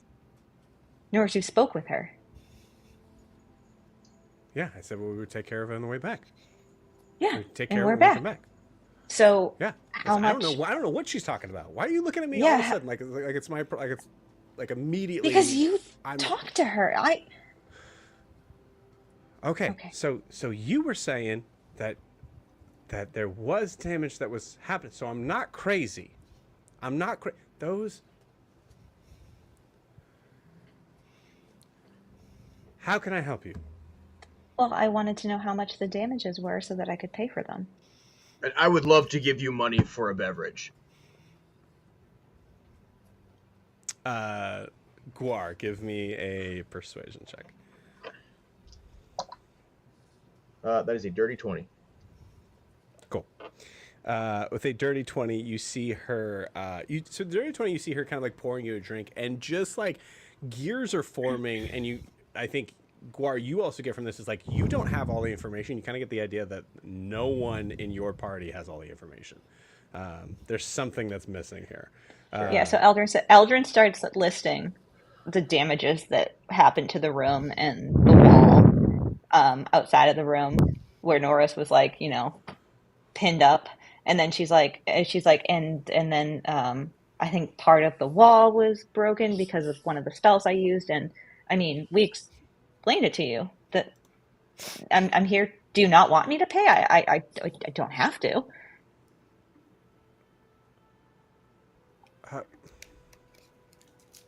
Would you like to go? We can go look at it together. Yeah, that would probably be for the best. I apologize. I thought we were on the same page. I'm sorry that it took about a day and a half to come back with money, but You should probably just see. okay. Sorry, everybody.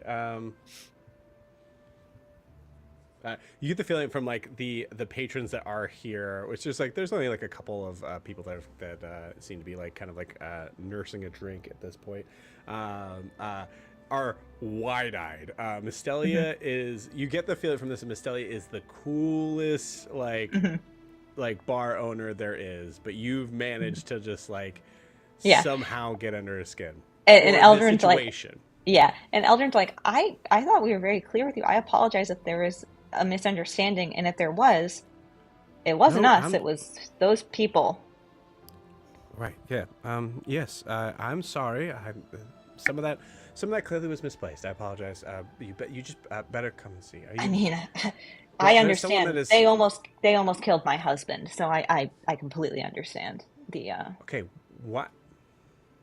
That's something you could have told. Either of you could have told me. Well, we kind of dealt with it in the moment, and then I think we left on good terms with them. Is that my drink right there? Is that? Yes. Sorry. You can have. Yes. Oh, sorry. Thank you so much. Thank you. Oh, fuck. Like it was a very big misunderstanding, and it was also unfortunate that misunderstanding happened in your inn and caused damages to your establishment. Yeah. So that's the thing. So we have a tenant there right now. I don't know how long she's staying, so maybe I just need to tell you. That might be who we're here for. Oh, Is she an elf? like a. Sorry. Yeah. Seren's actually. How tall is Seren? I always He's the miss same this height up. as me, right? Is she 5 short feet. for an elf? Oh, Because elves can be pretty tall usually, but I think you said you were 5 feet, right? yeah. Usually between 5 and 6 feet, Okay. I think. I think cool. that's Awesome. Yeah. Yeah. about normal. So Mystelia, Yes. who is, by the way, as we're seeing the viewpoint, she is almost fully transparent. A water elemental that has seemed to fully be able to act, work, think, do all the things like a normal humanoid sort of figure would be at of a higher intelligence. Eldrin, we've kind of gone through this before. This person has like a full level of consciousness, and which is odd. She's an enigma as far as like that stuff goes. But yeah, as she is like kind of like venturing, she's probably about maybe 5'5". So she's like. Little. I point to Norris and I say, his height. Norris goes. Yeah, my height. War looks down. Miss goes. Oh, okay, yeah, we're thinking of the same person. She was in here with a like a beady-eyed, suspicious-looking individual. Yeah, that's the person.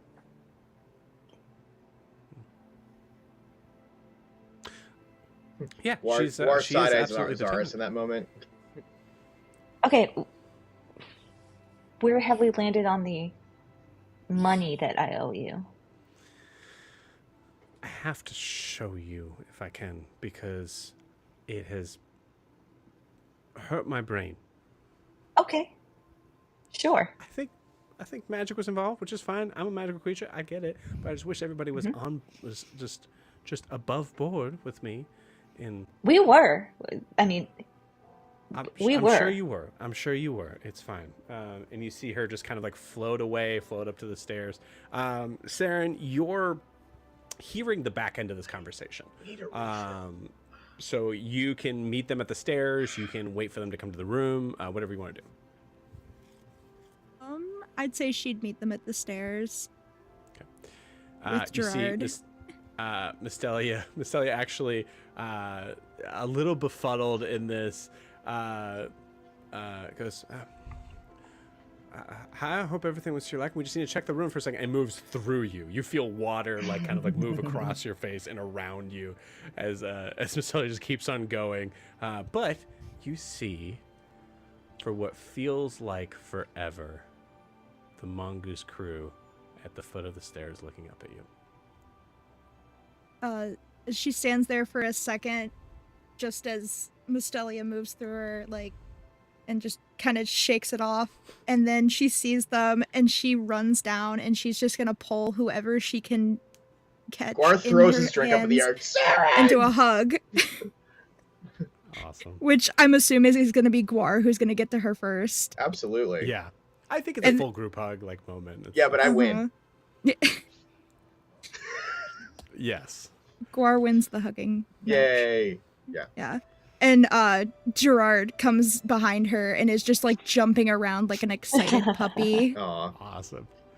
Zaris Zaris leans into Noros and goes, Who's that? Noros just shakes his head. I'll give you guys a second here as you're kind of Yeah. like, Oh, Sarah, where have you been? Oh my gosh, what did you get to fight anyone? What happened? Where did you end up? I was on a mount with a hill giant. The brother of, I'm assuming the ones we all killed. And then Oh. I Did he? I- Does he Did know? you smite him? no. He was gonna take me to the grove, but then I touched a poisoned bird and got captured by Huxley. But like, it wasn't really his fault. And then we killed a bunch of slavers, and now I'm here. Good. So it's Okay. yeah. Well, it's very good to Wow. see you, and I would love to discuss this more, but I have to take care of some business first. And as my father That's- always says, you got to get the business out of the way first, and then you can have, the family time. So just give me a moment. I leaned down to Sarah. That sounds way more fun. I had to deal with politics. Eldrin walks up the stairs. It's pretty fun, actually. Oh, I'm so jealous. Uh, What did you do? How did you fight them? Like, and I started asking questions like that. And Yeah. then she interrupts and says, "I also got to meet a giant tree, like a giant sentient tree. He had wings. What? Sounded like a bee. I gave him a rock, and that seemed to, be okay." That's amazing.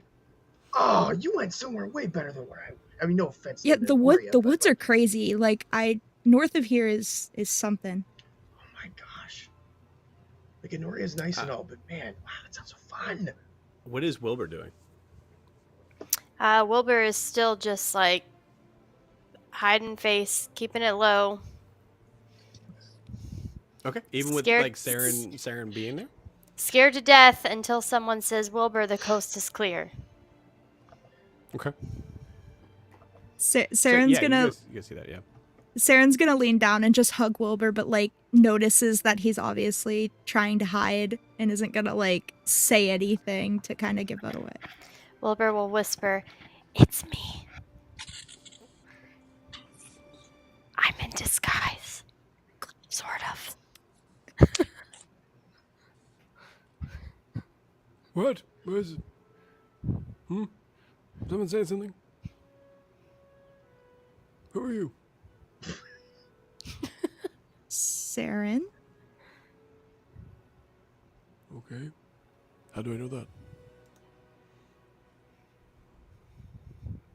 God. And she just Oh, turns around and walks away. I follow Sarah real quick to explain to her what he's doing because he did it to What us too. Zaris is like Yeah. dealing with? Yeah, absolutely. So you cool. just have to like tell him about sometime you talked to him before, so he remembers you, so he knows how to trust you. That's all. That's all it is. I was gonna say, if you guys want to, and I will say, there's no devious plan from the DM here. Just FYI, if you guys want to like take a pause here, grab a drink and try to catch up and put everything on the table here. Seren, you do know that, you did have an interaction with Barty. Barty seemed relatively harmless to you, I think.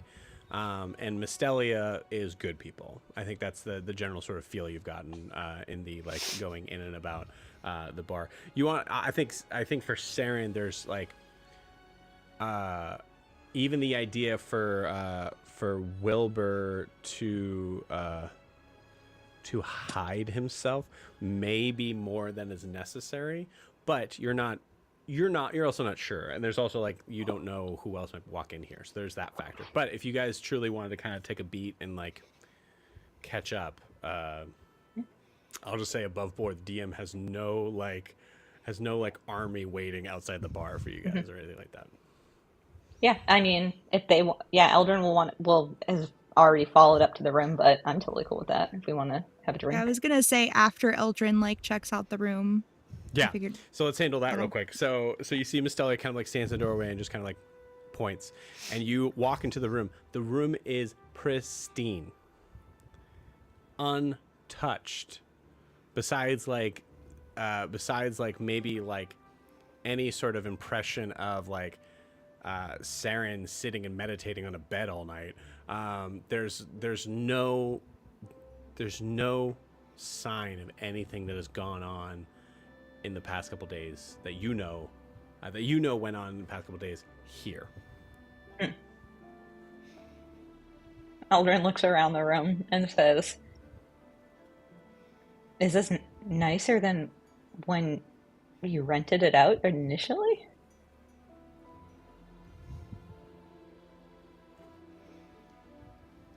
Hold, please.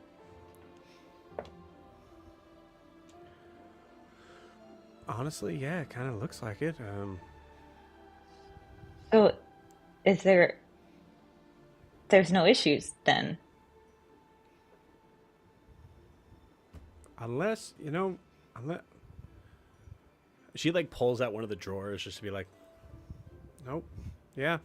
I mean, about to just be completely transparent, the weird Triton on the stairs is the Archmage of Venoria. I can have him come in here and see if this is something that's going to like revert back to a bad state. Actually, because if that's the case, that would be awesome, because the people Okay. that I talked to about this tried to gaslight me in saying that I'm the crazy one for this even happening. no, so- what? Okay, I know. hold on. I apologize. Let me go. I poke my head out the door and I yell for Zaris. I say, Zaris, can you please come here for a moment? Yeah, okay. Sorry, Seren, wasn't... Oh, And then Eldrin says, Miss you didn't, Bessie. I mean, this altercation that we had started on the stairs and it was in this room. You had to have heard it. So I don't understand what they're, I heard something, yeah, for sure. and that's why I had my husband come down and have him talk to you. And we told them that we would take care of it. Did they not believe us? I don't know. I just know that That's just very dishonest, and I don't appreciate that. I am very sorry. I didn't appreciate that either. I didn't like being told that I was wrong and that my senses didn't pick up something that they clearly did. It's just another mark against them in my book. But yeah, I mean, at least they picked. I mean, it up for themselves. I suppose like if they cleaned up, that's great. But the thing that is bothering me is that it's rude to make you feel like you're crazy. They could have just been honest and been like, look, we had an altercation. We thought that this person was going to hurt us. Ends up, we were wrong and we almost killed the husband of the Princess of Venoria, but we cleaned it up and yay, everything's fine. And that's all they had to do. And I'm sorry they didn't. Sorry, you said husband of the Princess of Venoria. I don't. Yes, I- my husband. I so point the prince? outside the stairs. Oh Like, no, the no. prince, as you see Noros, who like has like rations he picked up from somewhere, just like kind of like chewing on as he didn't have breakfast. What? We haven't. No, it's complicated. That's something we need to discuss. He's my husband. My father is the king. Okay. Mhm. Okay. Sorry, it's actually we don't have to go into the whole backstory, but I have never been to your kingdom. It sounds lovely. It but, is. Yeah, I Okay, great. So yeah, all right. Well, you see, it's fine. Well, Yeah. sorry, you had Does to. does Zaris come in? Zaris. Okay, so here's something I want to roll for. Hell yes. Hell yes, dice. Thank you. Zaris walks in and goes, hello. Sorry, Princess, you're in need of my services? Yes. When I was here about a day and a half ago, 2 days ago, day and a half ago, does not matter. The altercation that I told you about with that other group kind of destroyed this room a little bit, and everything seems like it's fine now. So, magic-wise, would you be able to tell if this is like a permanent fix or like we put a flamer over this and we're hoping that we're gone by the time you figure out something's wrong kind of thing? I don't know if that's possible. Yes, I completely agree. With what? Hmm? I asked what? I asked a question. Okay. Sorry. Can you? Okay. It's my opinion as the High Mage of Honoria that you are correct. Correct in what? I asked a question like an either or. Like, is this like is it fixed for good or is it fixed for like a temporary thing? Oh, temporary, definitely temporary. Oh, Yes. okay. That's very dishonest. How What? long is it supposed to No, last? it's No, what? you're not just. Okay. Cyrus, you have been great. Can you please tell me how long this glamour, if that is what you would call it, will last? I don't know. She's fine. What? What? I look at Noros and I say, I'm going. I can't. I'm gonna see if Norris knows what's going on. Norris has no idea what's going on. You said glamour. Yeah. No, I don't notice those things, so. Archmage, has this room been magically fixed in a way that is permanent? Oh. Well, there's only one way to find out. Sorry, your name is? You see, Mystelia is just kind of like turning like, Mystelia? It was my name above the bar when you came in.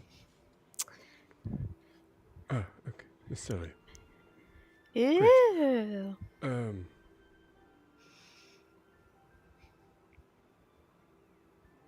The room, yes. Well, there's it's nice.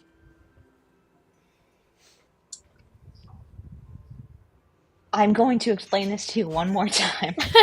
You explain it one more time. He goes, Yeah. Oh, okay, yeah. All right. 1 second. Well, okay. Give me one moment, please. You see him pull a book out of thin air. Wow, 18 and nat 20. holy baboli.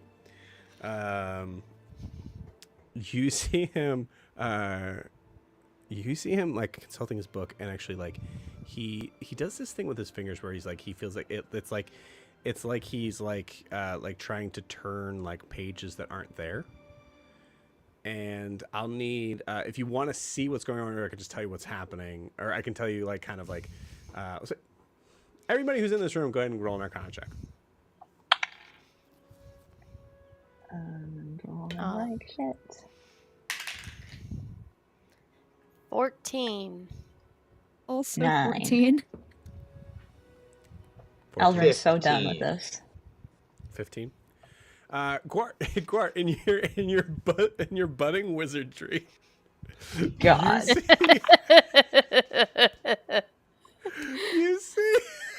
You see, he's turning pages of glimpses of time, like separating them into time frames of this area. You see like small tiny depictions of visions of like things changing in the room that you see are ethereal, like they're not there. They're very transparent, very ghost-like. You can tell there's like magic going on here. What you determine is that he is like snapshotting moments in time back, and he sees he seems to stop at one.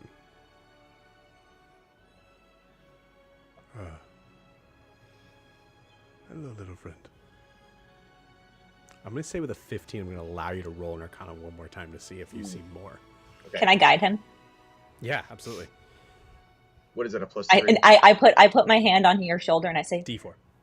and I say, for the love of God, please figure out what the hell he's doing because I can't take it. And that's my guidance. That is... Oh, I rolled another 15 plus a 1, 16. 16. Okay, I'll roll for it to see if you beat it. Okay, yeah. With a 16, you see just the outline of a frame of some small creature.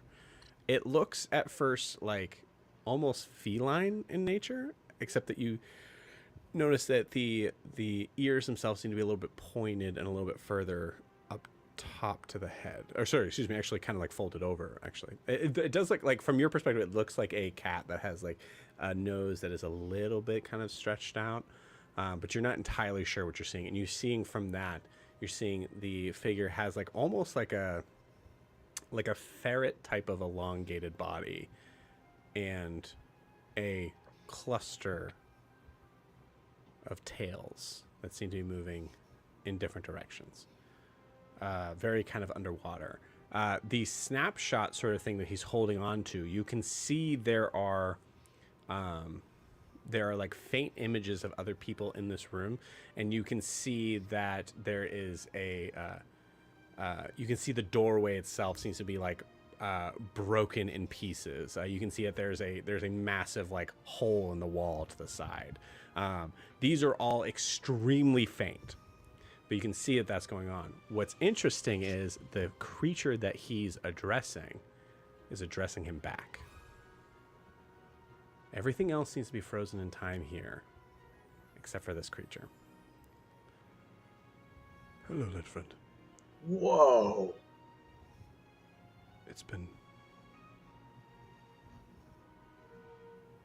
years. What's that?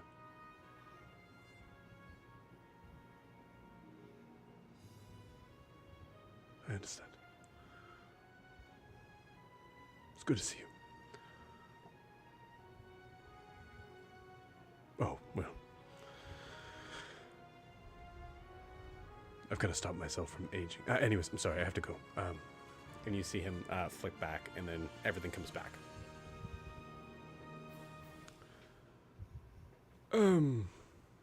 We're good. Oh, What were you talking to? What were you talking to?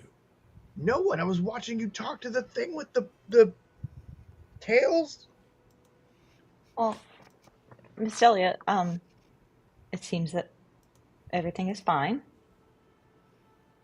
For the mental anguish, I suppose. Here, and I take out 10 platinum. Okay. Give it to her. Oh, yeah, I don't really accept check. Wow, okay. Is this not enough? I can. No. That's more than enough. That's very kind of you.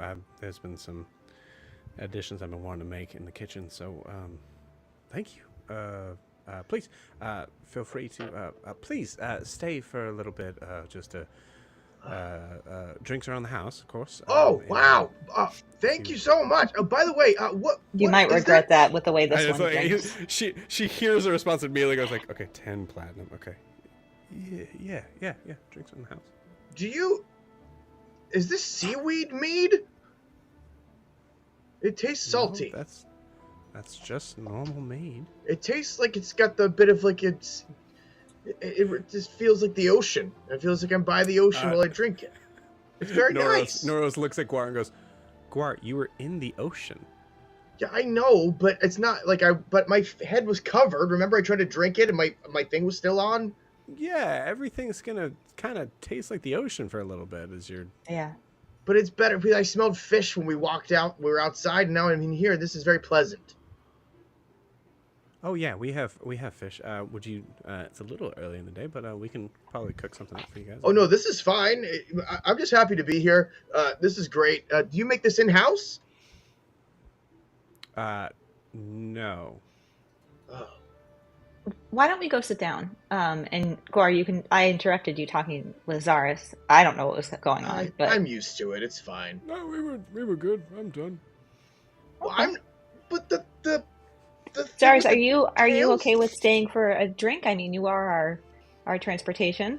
Oh well, I guess I could stay for one. Okay. why don't we do that then? And then go home. Sure. Yeah, great. Sounds good. Thank you, Madam Barkeep. What's your name again? It was on the sign, but Mystelia. Miss Stella, I'm Guar. Thank you. This is a lovely place you have here. Thank you. You're very generous and hospitable. Thank you. Thank you for working to keep it a lovely place. I do appreciate you coming back and. Coming back. Oh, this is my Making sure. first time here. Right. Yeah, her. Yeah. Right. Him. Almost died. Great. Yeah. Let's go sit down. But before we go down, Eldrin does lean into Mistelli and says, "Don't hold it too much against that group. I think they're a little newer at some of this. They shouldn't have lied to you." Listen, I have had my fair share of knowing when people are bad and when people are good. I wouldn't have let them stay if I thought they were bad people, and I don't think my mind has changed on that. I just I appreciate your candor. Thank you. Many people do not. Really, you've been so kind to me since coming back. I look around to see if anyone's hearing that. I think in this moment they're all gone. Like, it's just you. It's just you and Estonia in the room. Well, I appreciate it. So, sorry. I need to make 100% sure. The Triton that that you invited in here to take a look at the room seems to be sure that this is going to stay put. Yes, he is. And if anything is to change in that, and I don't know if you have a way to contact us, but you can contact me or the Kingdom of Minoria, and we'll pay for the damages that we've done if they come back. But not if they come back and it's not us. That wouldn't be. We're not going to pay for that. I wouldn't. Are you okay? No, I wouldn't expect No. that. Yeah. Whoa. Why did I say no? I'm fine. Okay, honey, let's get you a drink. And she guides you back down to the bar as you all kind of start to kind of like make your way around a table. And in this moment, as we finally have almost everyone together, The whole group, everyone that matters, back together. Hey. Wow. Hey. Hey! Wow. Hey. Just kidding. As we Canceled. have almost everyone back together, we are going to take our 10-minute break. So we'll see you guys in a little bit.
Okay, welcome back.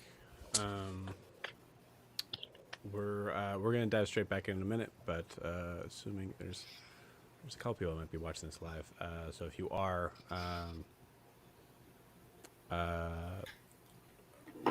say make sure you're staying safe. We just got to report there's a thing that's happening in Maine right now. Just if anyone knows that there's friends or family, make sure you reach out to them. Pretty scary stuff. So, yeah, that's rough. But we're gonna try and maneuver back through.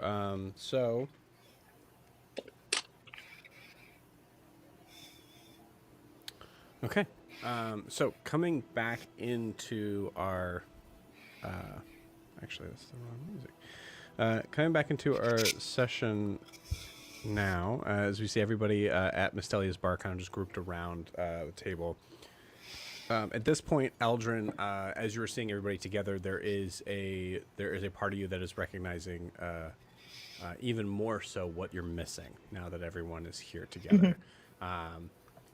Is there anything that you'd like to do about that as we start to kind of converse and catch up? Eldrin will use one of her sendings to reach out to Milo. Okay. So she says, Milo, do you know where you are yet? We just got Seren and would love to get you to so that we can all be together again. Cool. Milo, roll me a d20. It was a 5. 5. Okay, cool. You hear something from Eldrin, but you're in the middle of flying through, just having the time of your life, honestly, but like a tumultuous sort of wind kind of like gushing through, hitting your face. As you see it kind of start to level off, you have no idea how long the spell waits for you to respond. So you have a couple different options. You can try and respond while holding on. You can let go early, or you can just try to like risk it in waiting out until it fully levels off for you to be able to jump down.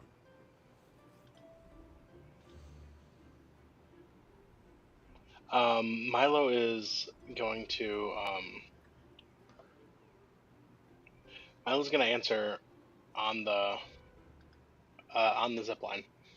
Okay, you got it. So you are flying, wind rushing. Yeah, it's gonna be there's gonna be a roll on Eldrin's side to understand what you're saying. Yeah. So Milo attempts to say, Eldrin, I have no idea what you're saying, but I don't know where I am, and they won't let me find out where I am, but they will take me to where I need to be. So if you know where you are, I can come to you. Also, do you know where Seren is, and do you know where everybody else is? Okay, cool. So since it's not a recorder, I'm assuming I can hear him as just screaming. You hear him screaming, and I think you do hear like rushing wind. It's probably like a noise reduction thing where like it can only you can only hear him and the noise. You can't you can't block out one from the other because of the amount of volume that he's I just hear it clipping, like. Yeah. So go ahead and roll me a perception check to see how much you gain from that. That would be 26. 26. Fantastic. The rushing wind is a concern sound, but you do manage to hear everything he says. Eldrin says, I told him where everyone was. Did he not listen? And she's gonna wait like a couple minutes. She's gonna go back to the table and wait a few minutes and try again when she's like, maybe he's just in the middle of something. Okay. You got it. Cool. So coming back to the table, you see there's a round of drinks.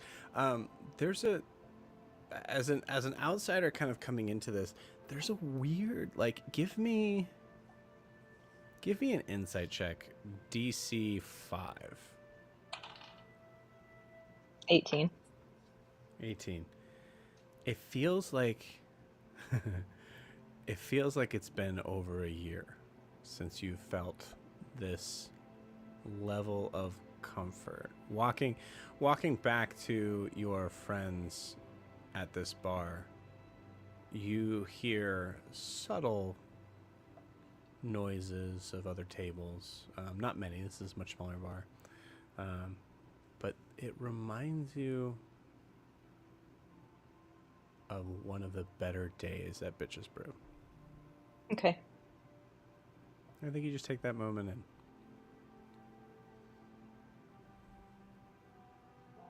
I'll sit down next to whomever, wherever there's a free seat. wherever you want. You can.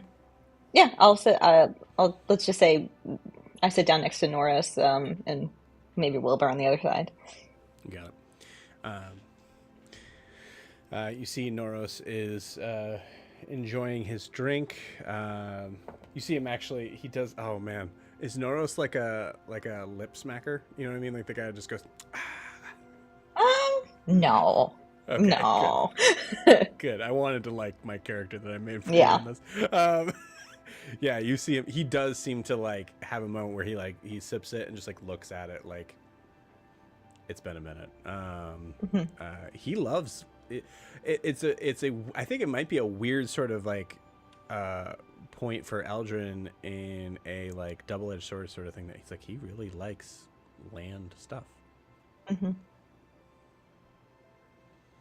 But yeah, what are the rest of you doing as you're all kind of around the table?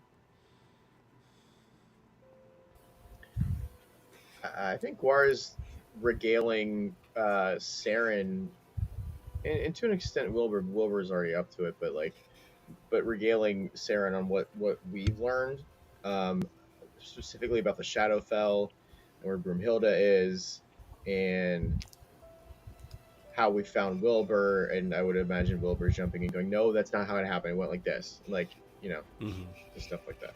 Saren's gonna ask about Milo because he's the only one that's not here, and she has no idea. Oh, and I'm going to describe the sea slug in excruciating detail. Eldrin sits back down and she Perfect. says, I tried to reach out to Milo, but I don't know what he's up to, but he seems like he's in the middle of something again, so I'll try again in a few minutes." Was he getting to fight too?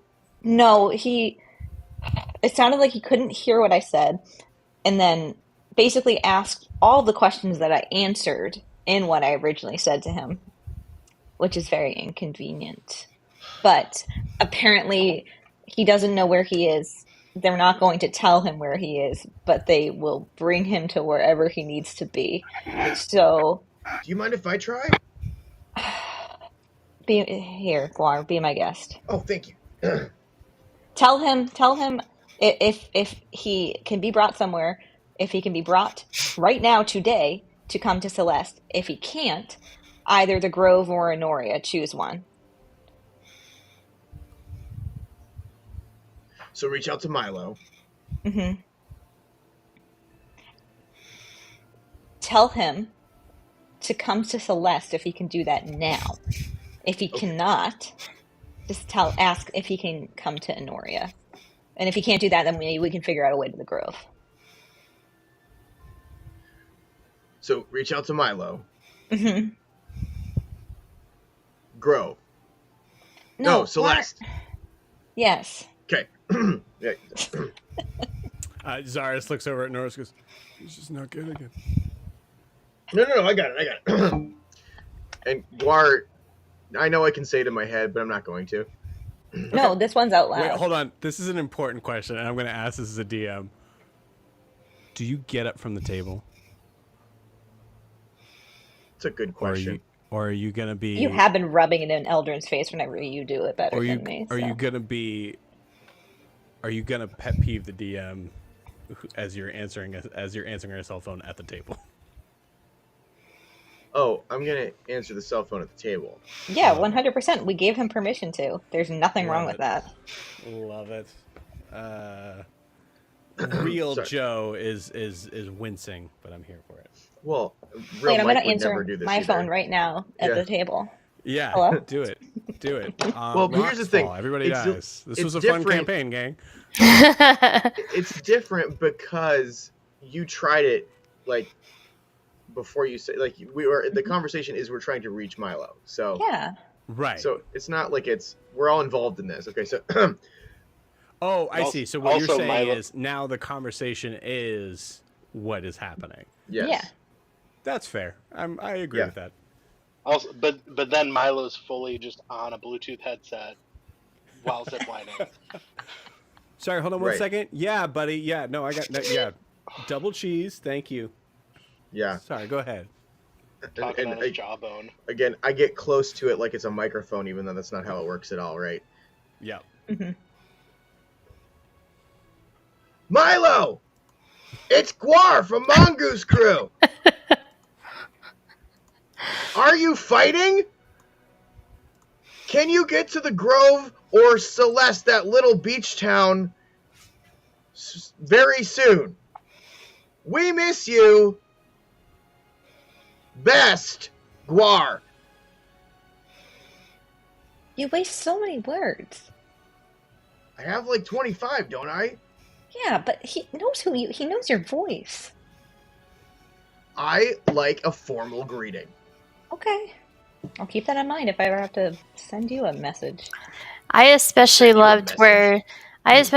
where you said it's Guar and then ended with best Guar. Just in Just in case case you he forgot. forgot. He He sounded forgot like in he the was very distracted 24 words, prior. when Eldrin said how he responded to her. It sounded like he was very distracted. I wanted to make sure he knew who I was.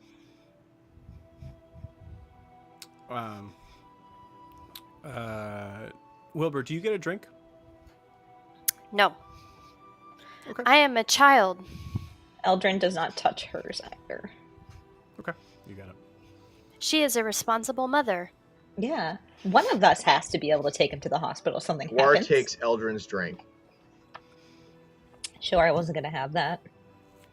I Cool. know. We're not wasting this good mead. Or it's Wilbur, it's give rum. me- It's not mead. It's what? Rum. You've never had rum before? Is that why it tastes different? It's a lot stronger Yeah. too, bud. It's better. Excellent. Eldrin wouldn't say bud. That was Lorianne coming out there. It's a lot stronger, bud. It's a lot stronger, bud. You see, It's a stronger as you- bud. Are there buds in this? I didn't see Yeah. it. It looked pretty clear to me. Guar, as you, I say, like, as you, like, awesome, are you looking towards Mystelia at all? Yeah, I would say so. Okay, cool. You notice Mystelia, like, a patron walks in, Mystelia gives them a drink, and then, as they're, sorry, I'm turning down the wrong thing, Jesus, sorry. As they are being served, Mystelia kind of like gently points towards the door. And you see the patron kind of like is like confusing. And then walks out. You see this happen a couple more times. There's less people here.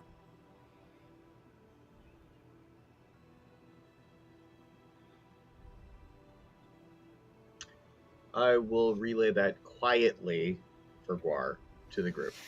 Okay. At that, because Eldrin is very just suspicious. I feel like Wilbur has not taken his hood off, but Eldrin positions it so I'm imagining we're in like a booth or something. She kind of like just picks Wilbur up and puts him in between me and Noros, as if he's like a child still. You got it. Absolutely. Okay, cool. You like, do you glance back? Like at Mystelia at all? Or do you like, because like, so you say Guar says that. Do you Yeah. make eye contact while you position Wilbur? No. Okay, so you don't make eye contact with Mystelia as you position Wilbur. Got it. Yeah. I don't want it to look suspicious. Okay. I'm not good at lying, so it's better to not make eye contact.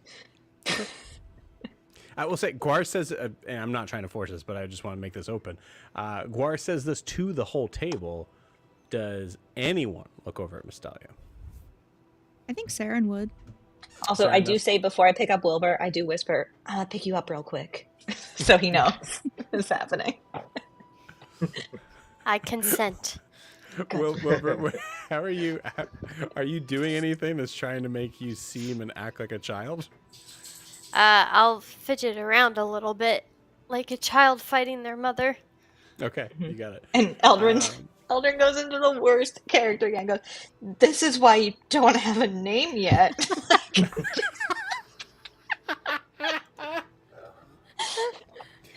And looks at Norris like panicked. Sarah, roll me a roll me whatever you want, but I'll say if it's an insight check, you'll get more intention than anything. Insight works. Okay. Dirty 20. Dirty 20, cool. With a dirty 20, you see Mystelia has like a wry smile on her face. As she is she is directing more people out of the bar. She makes eye contact with you. She's not really trying to be secretive at all. She's respecting your space, but clearly is trying to get people out of here besides you all.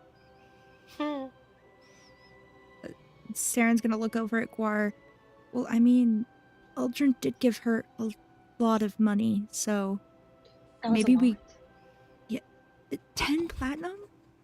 That's like more than I've ever seen in my life. Yes, that's a lot. I mean, like, maybe we got a private party because, you know, the excessive amount of coin. Okay, it's just, wow. My father pulled that out like it was nothing. Eldrin deals with the idea of like, how rich are we? Yeah. She's never had to pay for anything. And literally, Yeah. she didn't even have to pay for that thing that she got made for Guar. Yeah. She just asked for it to be done. Yeah. An experience that none of us that I know of at this table has. Of No, like, never. How rich am I? Is this family? I think the opposite of Bleed. How poor are we? How poor are we? As you guys Yep. are talking about this, I get up and walk toward the bar. I assume that's where she's at. Guar, what did Milo say? He hasn't responded yet. I'll let you know. And I walk over to the bar, and I just... so, Miss Stella, you said this was mead. I asked if this was mead, and you said it was mead, and then... But I found it it's was seawater. And no, I said said no. seaweed mead. Like, yeah, and I said no. I just discovered it's rum. It's quite good. I've never had it before. I'm usually more of an ale and whiskey person, but I'm sorry. I guess I just assumed you wanted the stronger stuff. We have ale. Well, you were correct, madam. You were absolutely correct. Thank you. So, what would you say is your favorite drink in this establishment? The worst customer. You see her. You see her kind of give like a look, like crosses her arms a little bit. What's your favorite? Sorry, what is your name again? One more time. Oh, it's Guar. Guar. What do you see when you look at me, Mr. Guar? The back wall. Right. I am a water. It's okay. I want to kind of guide you there if I can. I'm a water elemental. Anything that I would intake myself would be. You don't eat skin, do you? If it's properly cooked, it can be quite good. Sorry, I assume so. Elf, like half elf. You don't eat human skin, right? Not to my knowledge, but in wartime, things can get a little dicey. I mean, so it's kind of like that. I don't need to ingest. You're made of rum? God, I wish. From what I understand, it is awesome. But no, I am made of water. Right. So I mean, wouldn't the rum just be absorbed into you as part of you? I mean, yes. Okay. Listen, I've never been a Uh, water elemental before. I don't know what that's like, but anyway, it's Sure. Yeah, I'll just let you know. Yeah, we're part of we're kind of the purest form that water can take, amalgamized into a living being. I know it seems rather probably odd for you folk that are that have opaque. skin Yeah. opaque. Sure. Yeah. But that is yeah. Unfortunately, I guess. Sorry to answer your question. No, I have not. My favorite drink has yet to be found. Well, that makes a lot of sense. Thank you. I learned a lot about water elementals today. By the by, I noticed that you were having. Are we causing a distraction? Because I see that you've been ushering people out of the bar, and I don't want to cause a problem. I mean, we promised the promised the sheriff would keep his job easy. So I just wanted to make sure we were causing a problem. Are we all right? Oh, you're very sweet. Yes. No. No. I was allowing a. I was trying to allow you a form of letting down your hair a little more, so to speak. At Mystelius, we don't really have to pretend to be anyone that we're not. That's my goal. I can respect that. I just want to make sure that we're not causing. I don't want to do any harm unless it's absolutely necessary. So I just want to make sure that we're not causing a problem. No, and I certainly would look very. I certainly wouldn't want anyone in my establishment feeling like they were under any sort of pretense of being looked at as anything other than a patron. And a great one at that. Understood. I just didn't want to create a situation where patrons didn't feel like they could patronize your establishment because we were here. You can patronize the system. Quark, give me a. Yeah, give me a D20 roll and add your charisma modifier. Okay, and plus the charisma modifier, which is a big fat 4. That's a 17. 17? Cool. Awesome. With a 17, you see her just kind of like look at you and just go, I'm sorry. I know we were trying to dance around. I want to just make sure that I was kind of perfectly clear on this. That is not the first wombat I've seen grace this floor, Mr. Gua, and I just wanted to assure you that I have no intention of letting myself or anyone at this bar gain anything from that information. A smile crosses Guar's face and nods like that Robert Redford gif. And I slide a gold piece to her and I just say, "For your trouble." Truly not needed. Honestly, you can. Listen, tricky with the books as it is right now. So listen, I spend it on yourself, okay? Just do whatever you want. I appreciate your discretion, and if you could tell me more about these wombats you've seen, that would be quite helpful. Unfortunately, I'm not able to divulge any information regarding any subject matter involving wombats, you say? The critters. I'm just a simple water elemental, Mr. Gua. What do I know? Clearly more than you let on.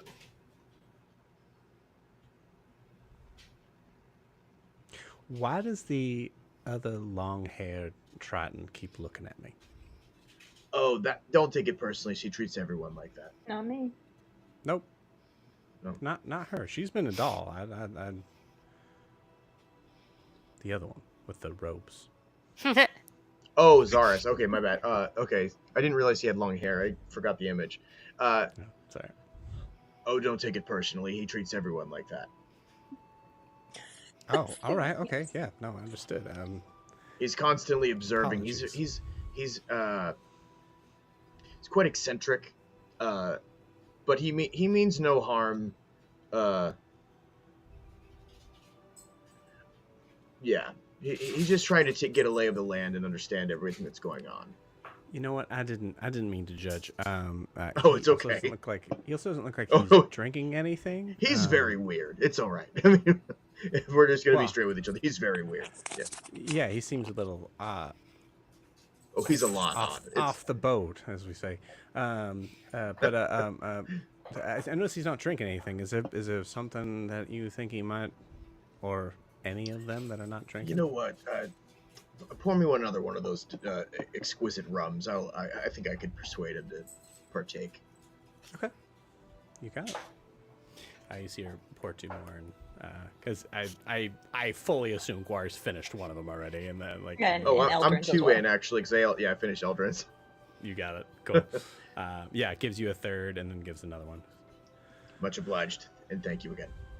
By the time you get back to the table at this point, you see there's only one other person. You see that one other person is escorted out as well. Sure. Maybe a little bit more disgruntled. Looks over at you guys, kind of gives you maybe a little ugly eye, but fully doesn't seem to be able to catch that there's a wombat in your presence. I'd say Guar relays the rest of that stuff. So I mean, I can repeat it. But I was she's seen, as she said, other furry critters. Yes, Winona. This is where I got Winona.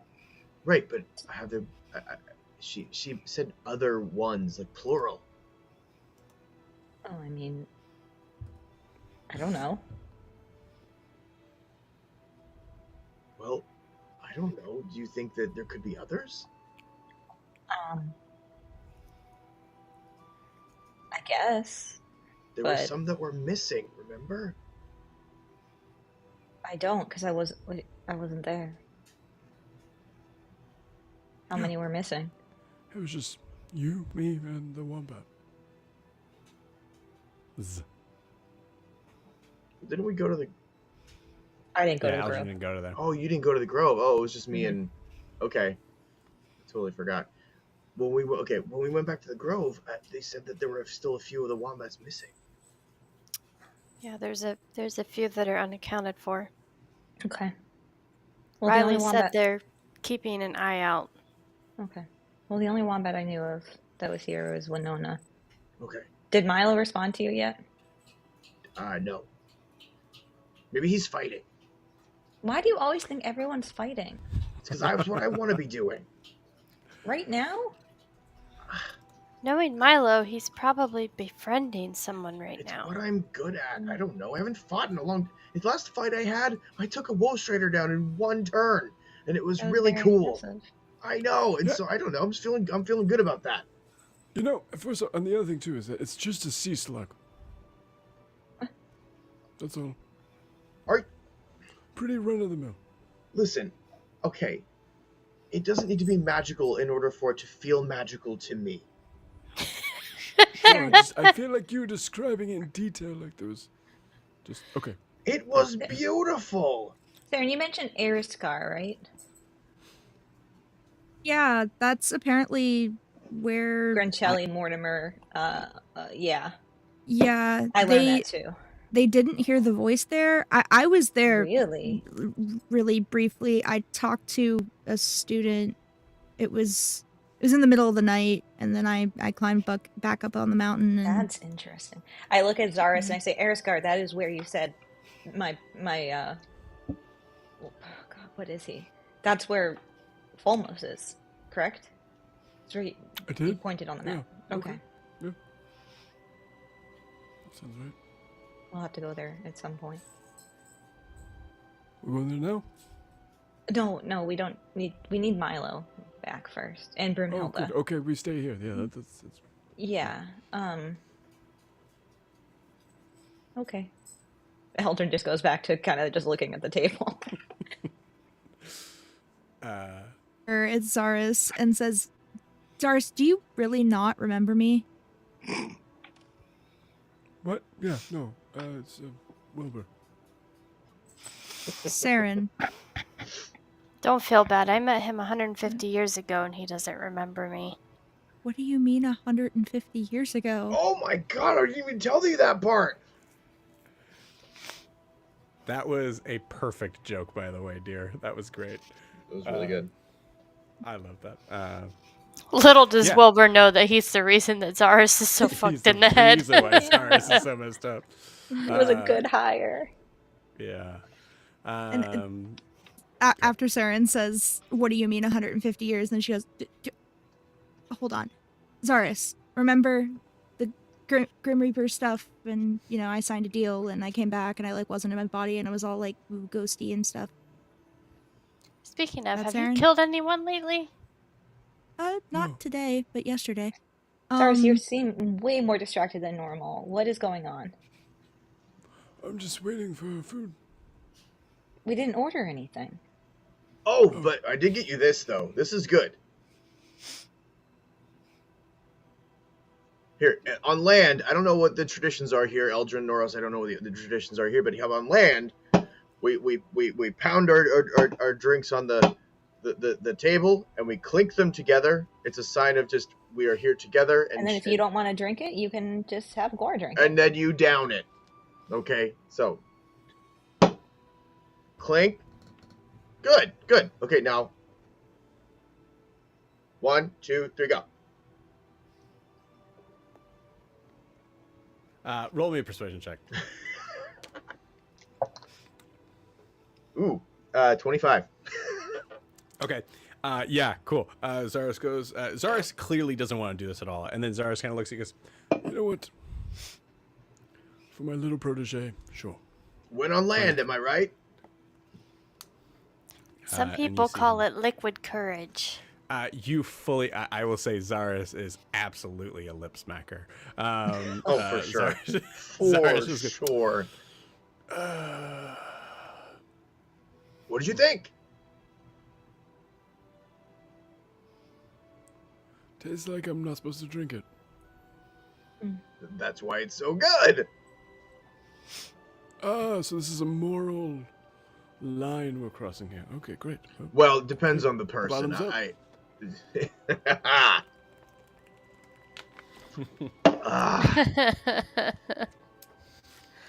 Cutting back, Stings we the nostrils. stings in a good way. You see the camera full on wipe over to Milo that is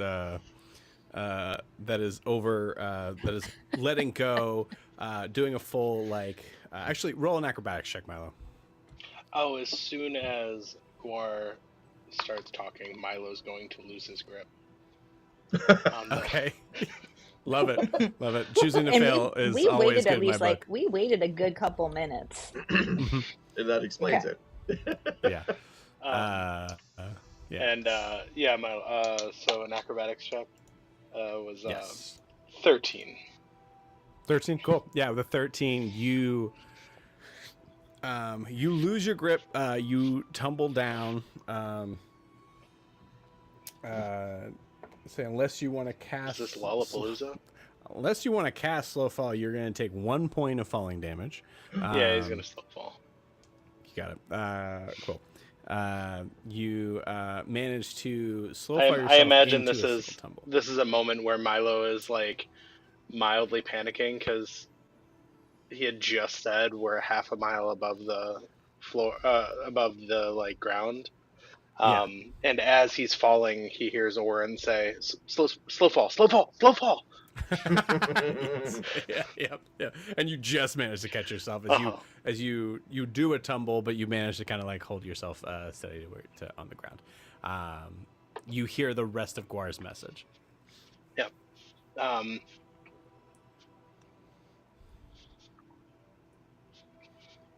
As he hears this, he's going to respond. Okay, Celeste by today, if not the Grove. I don't think my transport would appreciate a water kingdom. Cool. As you say this, Milo, you look up at the expanse of the very large, very tall trees that you just flew down on, and you know Cavish is all the way up at the top up there. Do you start to make your climb back up?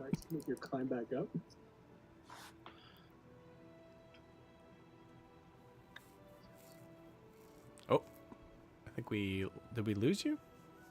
Did you guys get that? Yeah, I don't hear him. Yeah. Nope.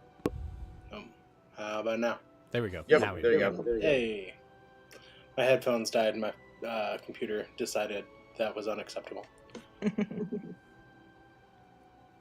Gotcha. So Milo's gonna as soon as he hits the ground, he's gonna look back up at the trees and in the moment where you okay, so I live in a 3rd floor walk up apartment, and the moment I realize I left my car keys in the apartment, and I have to turn around and walk back up the stairs and then walk back down them, I'm just, okay. You got it. Cool. Go ahead and mute yourself because we're definitely hearing an echo on your side. But Weird. so you start the climb back up. We'll say, I'm going to mute you now. Okay, you're good. Yeah, there we go. So you start to kind of make your way back up, and we can say you can fully run up the tree now at this point on this, but it's still a journey. So what I'm going to have you do is I'm going to have you roll an athletics check to see if you're able to get up there, and then I'm going to have you roll a perception check to be able to find Cavish today. And we'll say honestly, just for the sake of getting those rolls and making sure that we're good on that. My Discord was down. That's not cool. So Acrobatics was a nat 20. Athletics. Athletics. Oh, well, it was still athletics, nat 20. Nat 20. Cool. Athletics roll of that 23. perception check with advantage then. And then perception was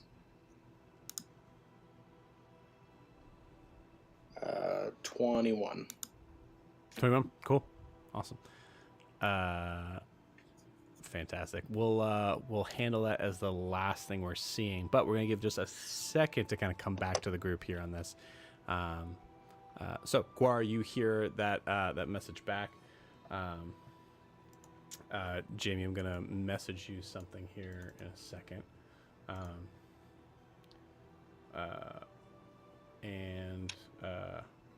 So you hear that message back, Guar. Okay, he said Celeste or the Grove. I mean, should I just tell him Celeste since we're already here?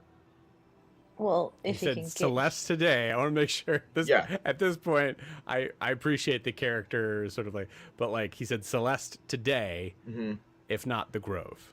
If not the Grove, right? I say that we just reach back out to him before we decide to leave. And if he's not here and cannot get here, then, I mean, I guess, unless, I don't know. I look at Zaris and I say, you wouldn't want to spend the night here, would you?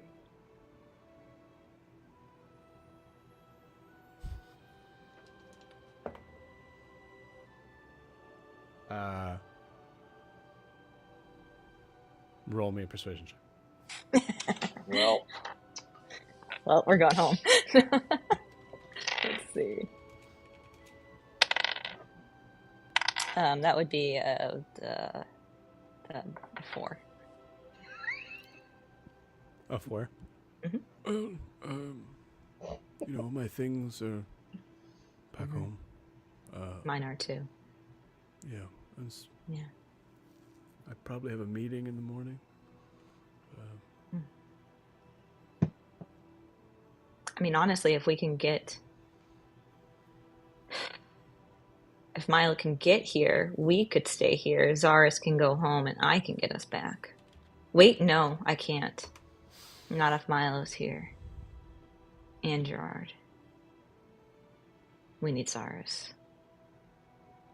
I'm right here. No, I know. Oh. It's too bad And that... we need Milo to come here today. Yeah, and if he can't come here today, then we need to find out where to go to get him. We want to go to the Shadowfell, and the only way to do that is with Zaris' help. So we Yes. need to get Milo to Enoria somehow. Yes. So Still, yeah. You look surprised, Zaris. Guar told me that he discussed this with you. No, he did. You just keep. Is this a game that we're doing in third person? I'm in this discussion. I'm here. Yes. You said Zaris. Like I'm here.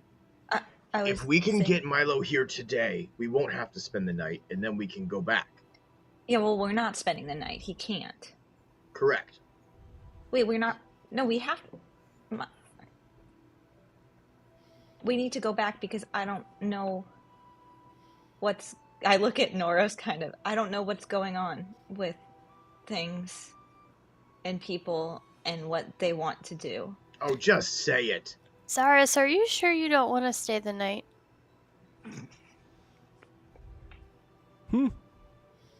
Are you sure you don't want to stay the night? You seem a little distracted. Roll me a persuasion check. It is a higher DC now.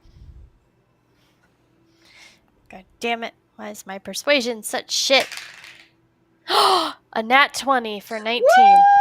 Jesus, guys. Okay. When did I say that? You didn't have to say anything, but I can't. I have everything that I need here. I have it in. Yes, you do. I can't help to notice that you have your eyes on a certain someone. I'm That waiting Elder for says you food. just said that you don't have everything you need here. What? What? You Where's should. the food? We never ordered. Guar slides him another shot of rum. What is this? Oh, It's great, just- cool. You can go talk to her. About our food? Yeah, someone could do that. That'd be great. Yeah, why don't you go order? This Just because the way I imagine the booth is, you're looking at him, but he looks at the person next to him, which I think is Noros, maybe. Yeah. Yeah, why don't you? No, you. You should go order. You should This talk isn't to her. Enoria where things just, or the castle where you just Look, get your I'm- meals. Yeah, I'm the high mage of Honoria. I don't order food. Why not get this one? He's a commoner. Hey, when on land, right? When on land, you had rum. Now you can order food. You're I like don't one think of us. and Eldrin goes, I don't think he wants food right now, or he would have ordered some. I Correct, think Noros? Oh, you're talking Norris. Yeah. Norris goes, yeah, no, I mean, well, honestly, actually, the food here is really good. I can order, actually, if you want. No, he can do it. He can do it. Okay. I Yeah, think ask her what the favorite thing Mystelia. on the menu is. They love that. You think I should? Yeah. That was beautiful. Okay. What is happening right now? Do I present it like a question or do I like it like a command? No, Zaris, a question. Question. just be yourself. Just go up and say hi. Could you please make food for us for free? No. No.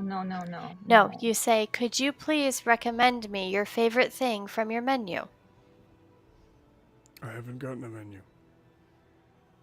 But she You know what? does. You know what? She can No. tell you what to get. No. And it'll Noros, be you're delicious. right. You should order. No. Don't you dare, Noros. Don't you dare. I want to watch this. I want to watch this. you see Norris. Like, all right, damn. Now at this point, I just really want food. I do too. But I want Zaris to Okay. do it. All right. Listen, Zaris, you are trying all kinds of land things today. You're having rum, you're ordering food, you're talking to a He's very had food on land before. But he hasn't ordered it himself, apparently. And But he's he going to order hasn't it had from this food. this food from her. What's so good about her food?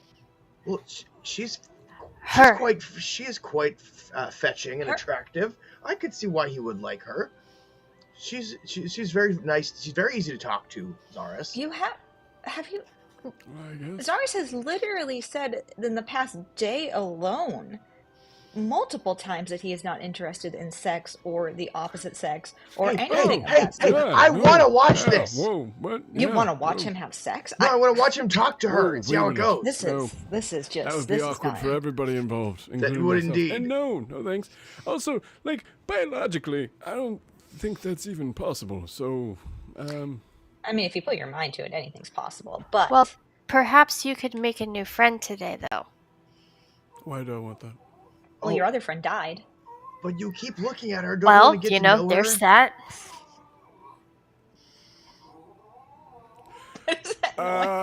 That's my damn dog whining. No, that is not. I That think sounds you like a missed cat. it. You. Your other one died. Oh, that? Yeah. I mean, he did. That's what I'm reacting to. I don't know what Oh, you guys sorry. are reacting. I'm reacting Yeah, to that the, was the like. dog whining. Yeah, so no, Eldrin says, what? It's a fact. That was a little harsh. How? Okay.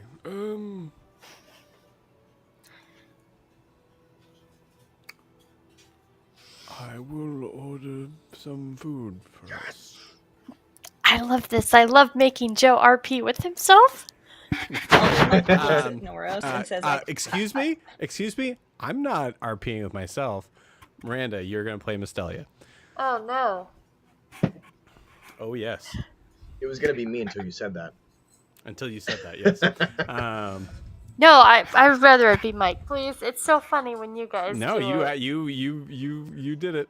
This I is don't all want to you know. flirt with Zaris. I don't want to flirt with my husband. Wow, that's what I'm hearing. Okay, fine. Ooh, perfect. To be fair, Joe, you have a slightly better grasp on reality than Zaris. That's true. That's true. That's a good point. as Zaris is walking away, though, I do look at the table and I say, I don't know. I just said the truth. Yeah. Yeah. Noros is just like, no one say anything. Nope, not worth it. You see Zaris come to the bar. Mystelia, Well, hi there. you are blue, but not really. It's like you're see-through. Food's good. Do you like? Yes, I quite enjoy food. Would Great. you like some food? Table? You bring? And it's sounds it.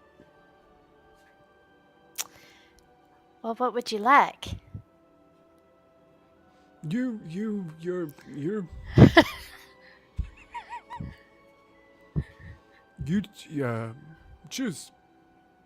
choose. Oh, you want me to choose something for y'all? Okay. Okay. Well, is there anything in particular that you like? No. Okay. Nah, not really. Why? Well, we have lots of options for food. Mm-hmm. I could bring you some chicken, or perhaps some fish.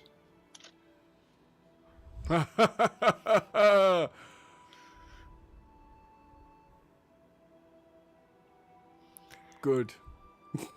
Sorry. Good. Yeah. Great. Oh, okay. I'll put an order in for you. Are you all right? Yeah.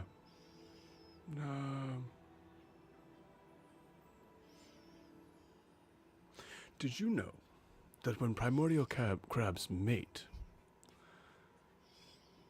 they fight each other, often very close to death? Typically the female wins, but not all the time. And when that's over and done, they do the other thing, and then the male goes away until they're ready to fight again. Well, if that just doesn't sound like any relationship I've ever been in. I have a sea slug.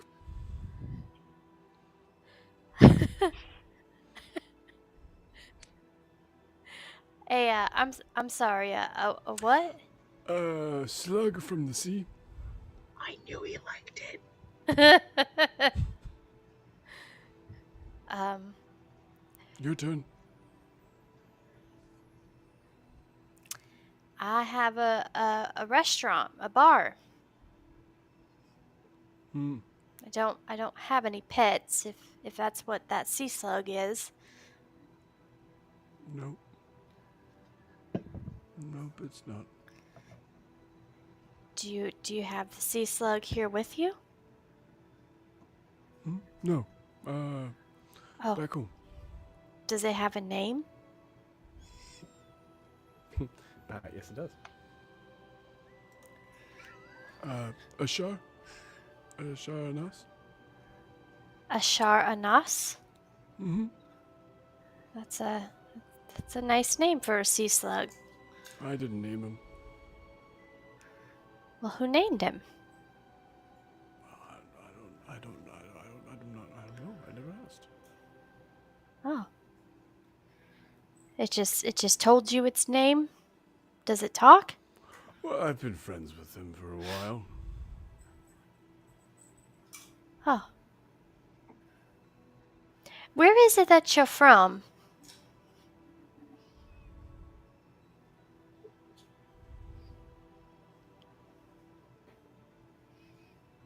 Walks away. Oh, okay. I'll get that food for you. You see him come back to the table, just eyes just like this as he goes and just sits down. That went really well. Did you hear all that? Yeah. You did really well, Zaris. All of that? Well, I heard the part about the crabs and she laughed. That's a good thing. She wasn't making fun of you. It was like I enjoyed. She acted like she enjoyed talking to you. Wisdom saving throw.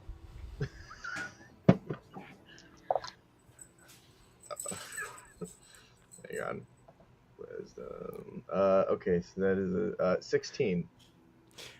You forget everything that's happened in the past 30 seconds. As far as you know, he has not gone up to talk to her yet. Go up and talk to her. What are you waiting for? And Eldrin says,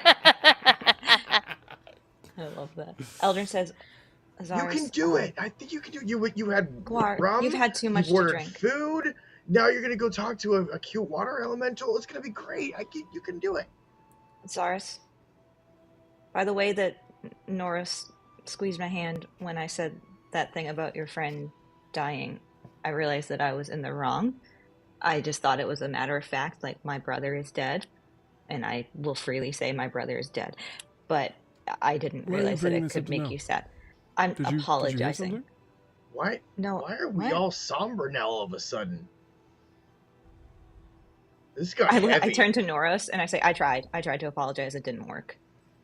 Why is everything so heavy right you see now? Norris go, no, we didn't. Actually, I'm gonna say. Okay, yeah, Norris rolled really well. Norris goes, no, we didn't hear anything.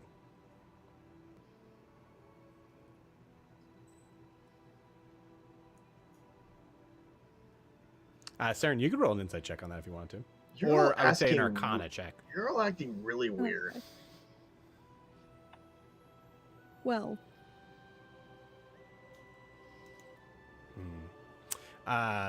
Jamie, roll me a persuasion check. It's pretty high DC for what you're asking.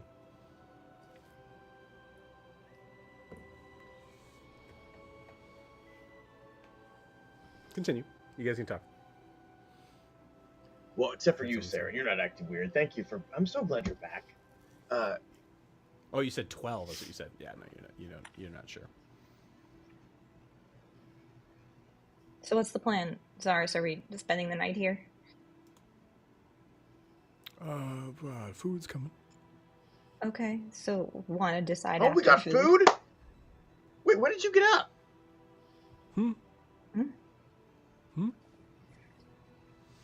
Gwar, you're acting really weird. I think you should stop drinking. Okay, Mom. My mom's dead. I don't need another one. Okay. I Oh. don't. Why How come do he we can- keep talking about? I turned to. how come he can just say something like that and that's fine? I don't know. It's a weird thing to just bring up Yeah, on the table. your mom's dead. Your brother's dead. My brother's dead. My other brother's dead. Your friend is dead. Honey. Dead family club. Okay. Your mom is dead. I say, pointing to Noros. Yeah, Nora's like full of Nora's fully is like as Gwar is like, yeah, definitely like Nora's like, forget it. All right. But yeah. you know, out of all of us, I think your mom had the least tragic death. She kind of died. Okay, we're not gonna do that. I'm just saying What we're that not she gonna didn't. do is compare the tragedy. No, of I mean, each it was of very our family sad. members. But I mean, I think you need to start drinking. no, I'm good. Are you? Yeah, I'm fine. Everything is fine with me. You're bringing the whole fucking room down, though. Okay, well, I didn't mean to. Do you want me to go get you a drink? No, I'm fine. I would Well- prefer not to drink right now. You should go it is talk to really her good. anyway. Wait, I should talk to her? I mean, No, she I was know. really kind to me. I guess I could. I'm talking to Zaris. I said, are you gonna talk to her or not? But I look at the drink in his hand. I look back up at him and just shake my head. Okay, that's fair. It's not that strong. I'm flying. Okay. That was good. Okay. Good. Okay. Yeah, you see. Eventually, you see food brought to you that is just like essentially like full-on surf and turf, like it's everything. As Horace was not particular at all. Sorry, I think this will handle everything. Oh. Yes, it will. How much do we owe you for? You already paid for it, dear. I don't know why I went British there, but yeah. Okay. Yeah, you're fine. And can't hold up to the heat of my amazing accent. I get it. Well, thank you very much. I appreciate it. Okay. Hey, are we so you guys have plenty. I'm not sure how you'll handle things, but are we gonna be needing rooms for the night? I look at Zaris. I say, I don't know. It is up to the person who can transport us places. Gotcha. At this moment, I'm gonna say, well, actually, Eldrin. I'm gonna have Eldrin and Seren both rolling perception checks. 17. 28. 17. 28. Cool. Jamie, I need a D20 from you.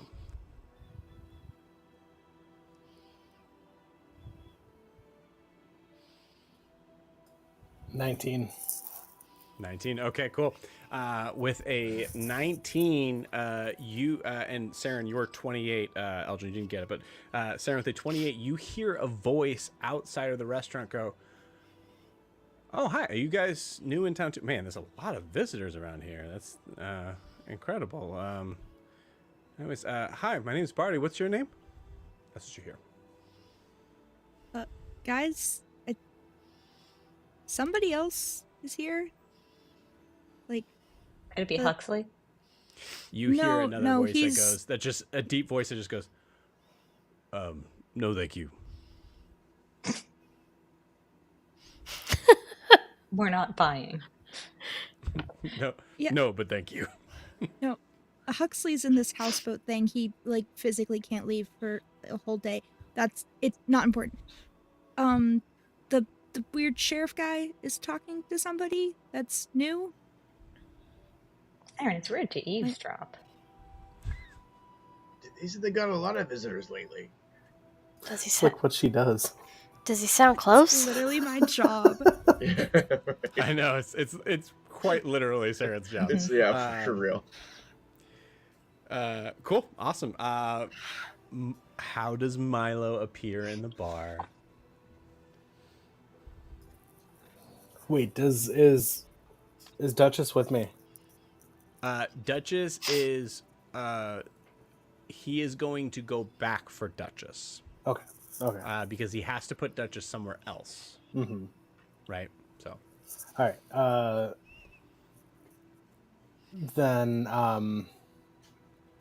yeah, Milo's going to as Cavish is talking to the sheriff, he's gonna look in the window next to look in the window into the bar and see a couple of blue folk hanging out with a somebody furry in a hood, and then hear Guar's laugh and run into the door, run through the door and just run up to the table and say, "I'm back!" Amazing. And just the barbaric yawp that Guar lets out at that moment. I think we hear like a choir of like responses, surprises, things like that. Over the din, you hear Zaris go, "Oh, it's Milo!" Even the twig blights are going, Milo! I love it. You see Cavish kind of like off to the side in the corner as he takes his place. But yeah. Yeah, how did Milo? We're all together. And Eldrin is gonna get up and I'm so sorry, she did not hug Seren. She hugs Milo. Milo's going Very to give, on brand. Milo's going to give Eldrin a big hug back and say, everybody, I want you to meet Elder well, we're not in the family. Cavish. Mm-hmm. He was the one that like found me and kind of put me up for a couple of nights while we were trying to figure out what was happening. Oh, thank you for taking care of him. He is a very important and vital member of this group. And just laughing because Eldrin had so much trouble saying that to Guar, but it's so easy saying it about Milo. That's so funny. I fully thought you were like in character breaking down as Eldrin. I thought that was like no, Eldrin there's a lot. There's a lot. Eldrin just says, no, he's such a vital and important member of our group. Thank you so much for bringing him back to us. Oh, well, you're quite welcome. He's, he spoke very highly of you all.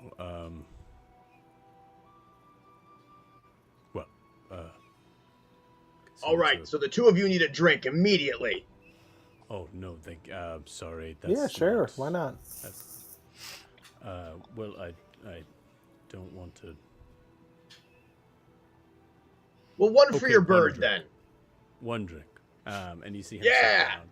And at this moment, as I am terrified of the amount of NPCs I will be having to play next session, the zoom out starts to happen as we see Mystelia cleaning a glass as telekinetically another glass behind her is being cleaned. And we zoom out from that place in Celeste as we hear the waves coming up on the shore. Everybody's together at long last. You will all level up. Yay! Hey! And with that, we are ending tonight's session. Woo. See you guys next week.